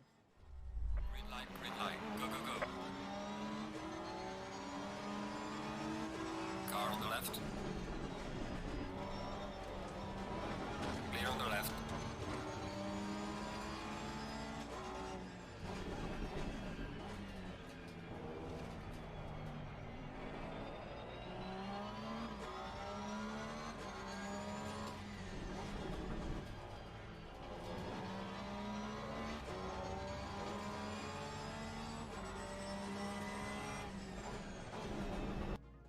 Coming out for PS5 and Xbox One Series S and X on the 24th of February 2022, the Gen 9 version comes with some pretty impressive improvements over its predecessor. Frame rate has been hiked from 30 to 60 frames per second, giving a much smoother look and feel to gameplay.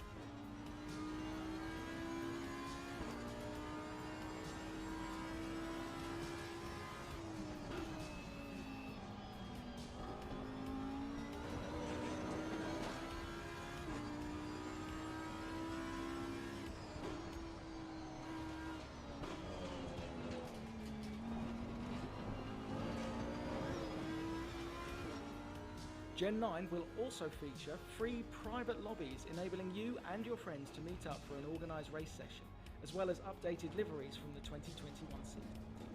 Perhaps the best news of all is that if you already own the PS4 or Xbox One version of the Assetto Corsa Competizione, you will automatically upgrade to the Gen 9 version when it releases in February. All your owned DLC and save games will also transfer over to the new version of the game. For now, sit back, relax, and take in some exclusive gameplay from this pre-release version of Assetto Corsa Competizione.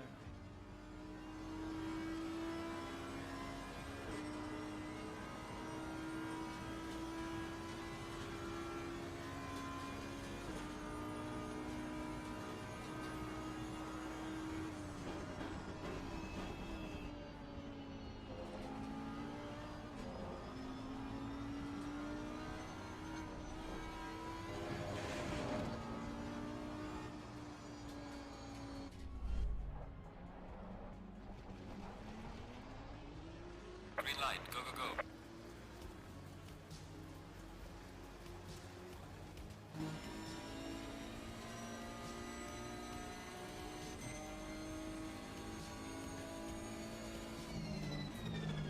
Car on the right. Clear on the right. Car on the right. Clear on the right. Car on the left.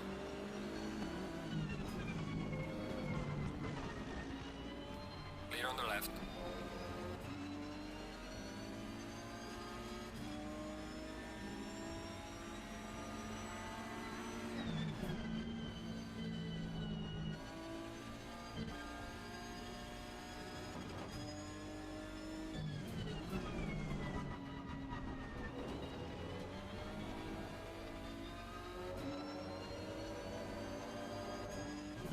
Car on the left.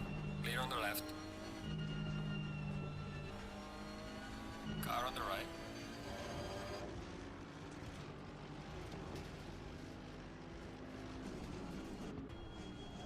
Three wide. Clear on the right. All clear.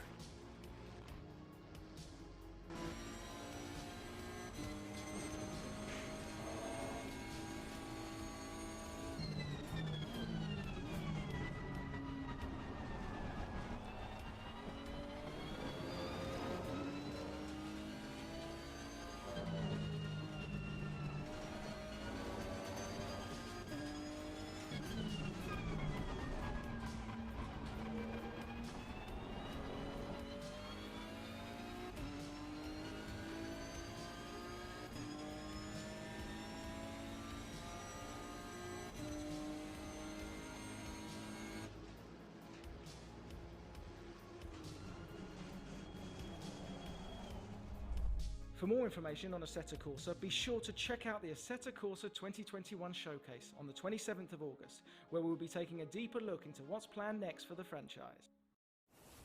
Ever had one of those days when you wake up on an unknown planet after being frozen for 350 years?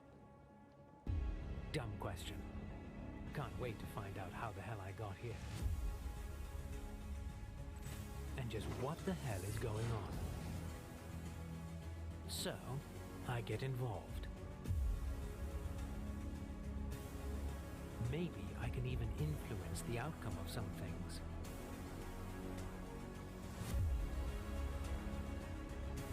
I soon realize my own decisions have a huge impact. And isn't that what it's all about? Being in charge of my own destiny. And the destiny of this entire world.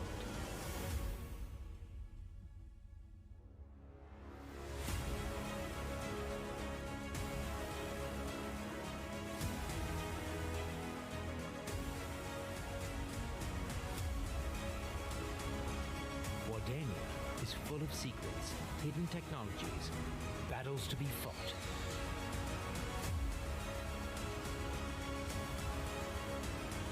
Stories to be told. My stories. I am the last Oricru.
Well, I feel relaxed after that Dwarf Romantic game. You know how you can tell? The eyes. They're the windows to the soul, so they say. So hey, open up your soul windows and get this next game. I mean, your metaphorical soul windows, not your actual... It's probably hot out and bugs might fly in your house. What I'm getting at is that you should continue looking at this screen you're currently watching. Completely lost my vibe. Here's Solstice. Solstice is a brand new hack and slash adventure where a superhuman battles through a grim world alongside her sister. Also, her sister is a ghost. To tell us more about this premise is the game's director, Fabio Pagetti, and Samuele Perseo, a producer on the game. Gentlemen, welcome to the show. Hi, nice to meet you. Nice to meet you as well. So, this game seems to take some inspiration from other hack and slash games that came before it. What's something that is unique to Solstice? First of all, we try to do our personal take of this kind of games. We study a lot the biggest franchise and game in this field, all the most famous hack and slash, and we decide to put all our attention on find something very special. And in this case, we decide to move on the decision to create an hack and slash based on two different characters controlled at the same time. In this case, our game shows two sisters, Briar and Lut, and all the game is focused on these two sisters, from both gameplay and story, of course. So what can you tell us about these two sisters?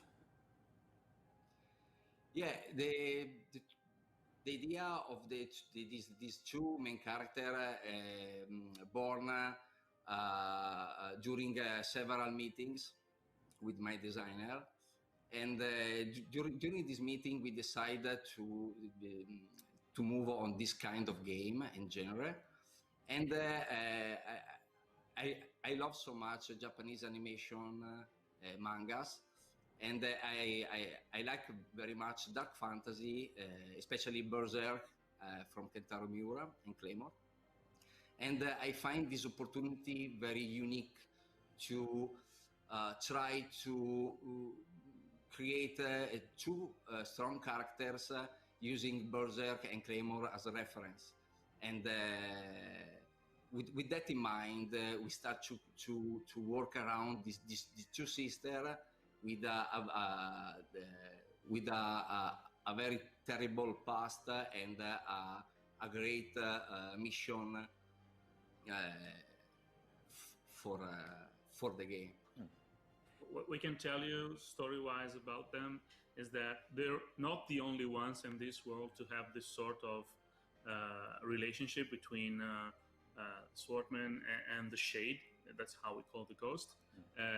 Because these are sort of living weapons that have been created by religious order to face these enemies that come from the other side of the veil, from the dimension of chaos. So the idea is that you need this hybrid, this mix of different abilities to face these enemies. What makes each chimera, because they're called chimeras, what makes each chimera unique is a relationship between the two characters. Obviously, Briar and Lute are the ones that we will get to know best because they are our main characters, but you will have the chance to meet others in the game and see the inherent danger that this condition, their own life and an easy balance represents. And they were not, we can tell you something, not too much because we don't want to spoil the story, sure. But they didn't have a say in their transformation, in their rebirth. And the way that each one of them reacts to this is different. And since they're always on screen together, they get to have a voice about what they face and the story as it unfolds. So the idea is that we have not only one but two characters facing their own narrative arcs and trying to solve some issues between them as well as the story goes on. So even though there are two main characters, is this a single-player game? Yes, but in truth, you get to control directly Briar, the sword woman. What happens with Lute is that he is an AI-driven character that is a mix of manual input from the player and contextual actions. But Fabio can tell you more about this. Yeah, the two systems, mainly in combat, the two systems respond on a we call that a unity system that show to the player the value of unity between both, and respect that value, Lute become more powerful and also allow the player to interact with their action more than normally. When this unity value grows up, unlock special moves for both sisters, and these special move consist in a very powerful special attack that the two sisters do in complete synergy. On a higher level, the two sisters become more and more powerful, but I can say more on that because there is something special in the future respect this kind of unity system. I see. Okay, so we see quite a few different weapons being used. What kind of weapons and moves can players expect to use in the game? Mainly, the main character uses a signature weapon. Is this big sword you see in the trailer and in the gameplay. We work on that sword keeping in mind famous sword from the game and also manga like the sword from Final Fantasy VII, the Berserk sword. But also I really like, for example, the sword coming from for example, Monster Hunter and Bloodborne. And in fact, our signature weapon can be transformed from a big sword into a big mace. Of course, in this kind of game, the player can unlock and use a different secondary weapon. In this case, in our gameplay video, we have at the moment the big iron gauntlet and the wimp. Wimp is used especially when you have a lot of enemy around you, because it's a long-range weapon, but he don't do the same damage as the gauntlet. For example, gauntlet is used on single target, and especially versus the enemy that have an armor. So with the gauntlet, you can break armor on the enemy. Signature weapon is sword and mace. Sword is it's not quick like the wimp or other secondary weapon you can unlock during the game. Is the balanced weapon for the game, but also you can use mace to do a very impact also on character with armor, but in a different way than the gauntlet. And all the secondary weapon for sure unlock special ability and moves for both systems. Yes, the idea is that we wanted something strong also from a visual point of view to identify the character with, but on the other hand, we also wanted to offer the players with a good array of different options. And obviously, if you play on easy or normal, you don't have to care too much about which weapon to select. You can just do whatever you want, actually. But if you go for a harder difficulty, the game expects that you select the best tool for each challenge that you're presented with. So it's really up to the kind of experience that each player wants to enjoy for themselves. And we hope to have enough variety for everyone to enjoy the game in this regard. So you mentioned Bloodborne. The monsters and environments are giving me big Bloodborne vibes. Were the From Software and Soulsborne games a big inspiration for Solstice? A funny thing is the name of our game, Solstice. When we released the announcement trailer, a lot of people think, okay, it's a Souls-like game, but it's not that. For sure, you see from the trailer and the gameplay is totally an hack and slash. The name born because of a very important fact in the story of the game. There is a big event in the game called the Solstice of Soul, and the title born from. On the other hand, for sure, the From Software game inspire us a lot. In fact, we are not Japanese people; we are European people, and for us, create this type of games is very difficult, especially from a visual point of view. But for Solstice, all the environment we created is much realistic that a lot of Japanese game, especially games inspired by Japanese animation and manga. And for sure, From Software, for us, it's the biggest example to make things and especially environment very interesting because of mood, because for us, the mood of the From Software game is very interesting, special, and unique. Yes, it was more a source of inspiration about tone and atmosphere, or the general dark fantasy, low fantasy setting. Not so much for gameplay, because in that case our sources of inspiration and references were just different. I see. Is this a boss fight that we're seeing right now?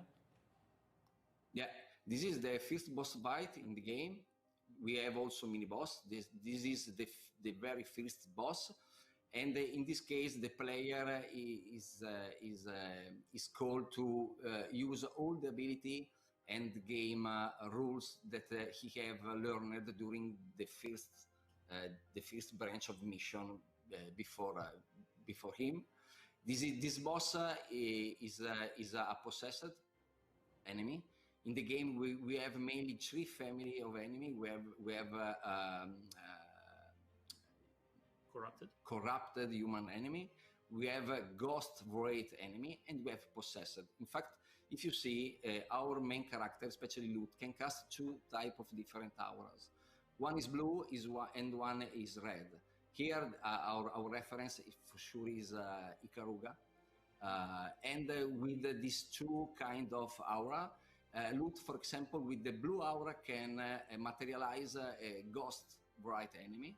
And in this case, for this boss, with the red one, he allow Briar, the big sister, to hit the enemy, because if you don't activate the red aura, you can't damage possessed family enemy.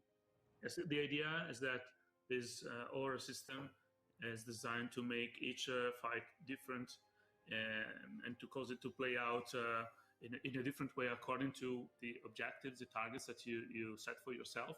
So, for example, there may be a Wraith attacking from a distance, and you may want to use your aura to get close and target it. But at the same time, you might have other types of enemies that will try to, gain the advantage because of the fact that you're not dealing with them directly. And this also is strictly related to the presence of both characters in each fight, because the idea was that we want the player to drive the battle. And Lute is there to make it possible to deal with enemies that surround you or that try and attack you from behind, for example. She will be able to shield you or to bounce them off or to hit them from a distance. Obviously, there's a lot of different events going on in each arena, and the idea is that Lute makes it possible for you to dominate these arenas nonetheless. Well, you had me at Ikaruga. That is the magic word, one of my favorite games of all time. Solstice is looking amazing. It's definitely one we can't wait to see more of. Thank you both for stopping by. Stick around for more Gamescom 2021 right here on IGN. Gamescom 2021 is presented by USAA Insurance.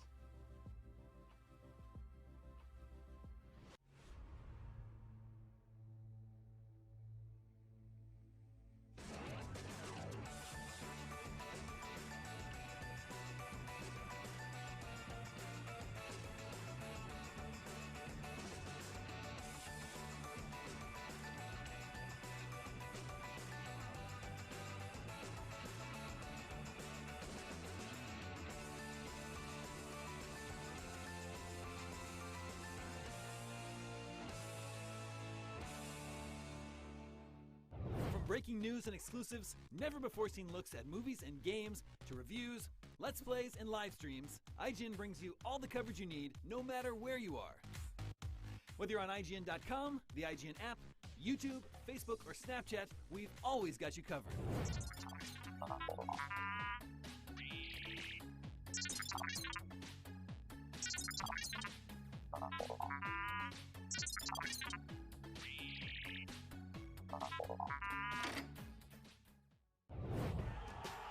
Competition brings out the best in all of us.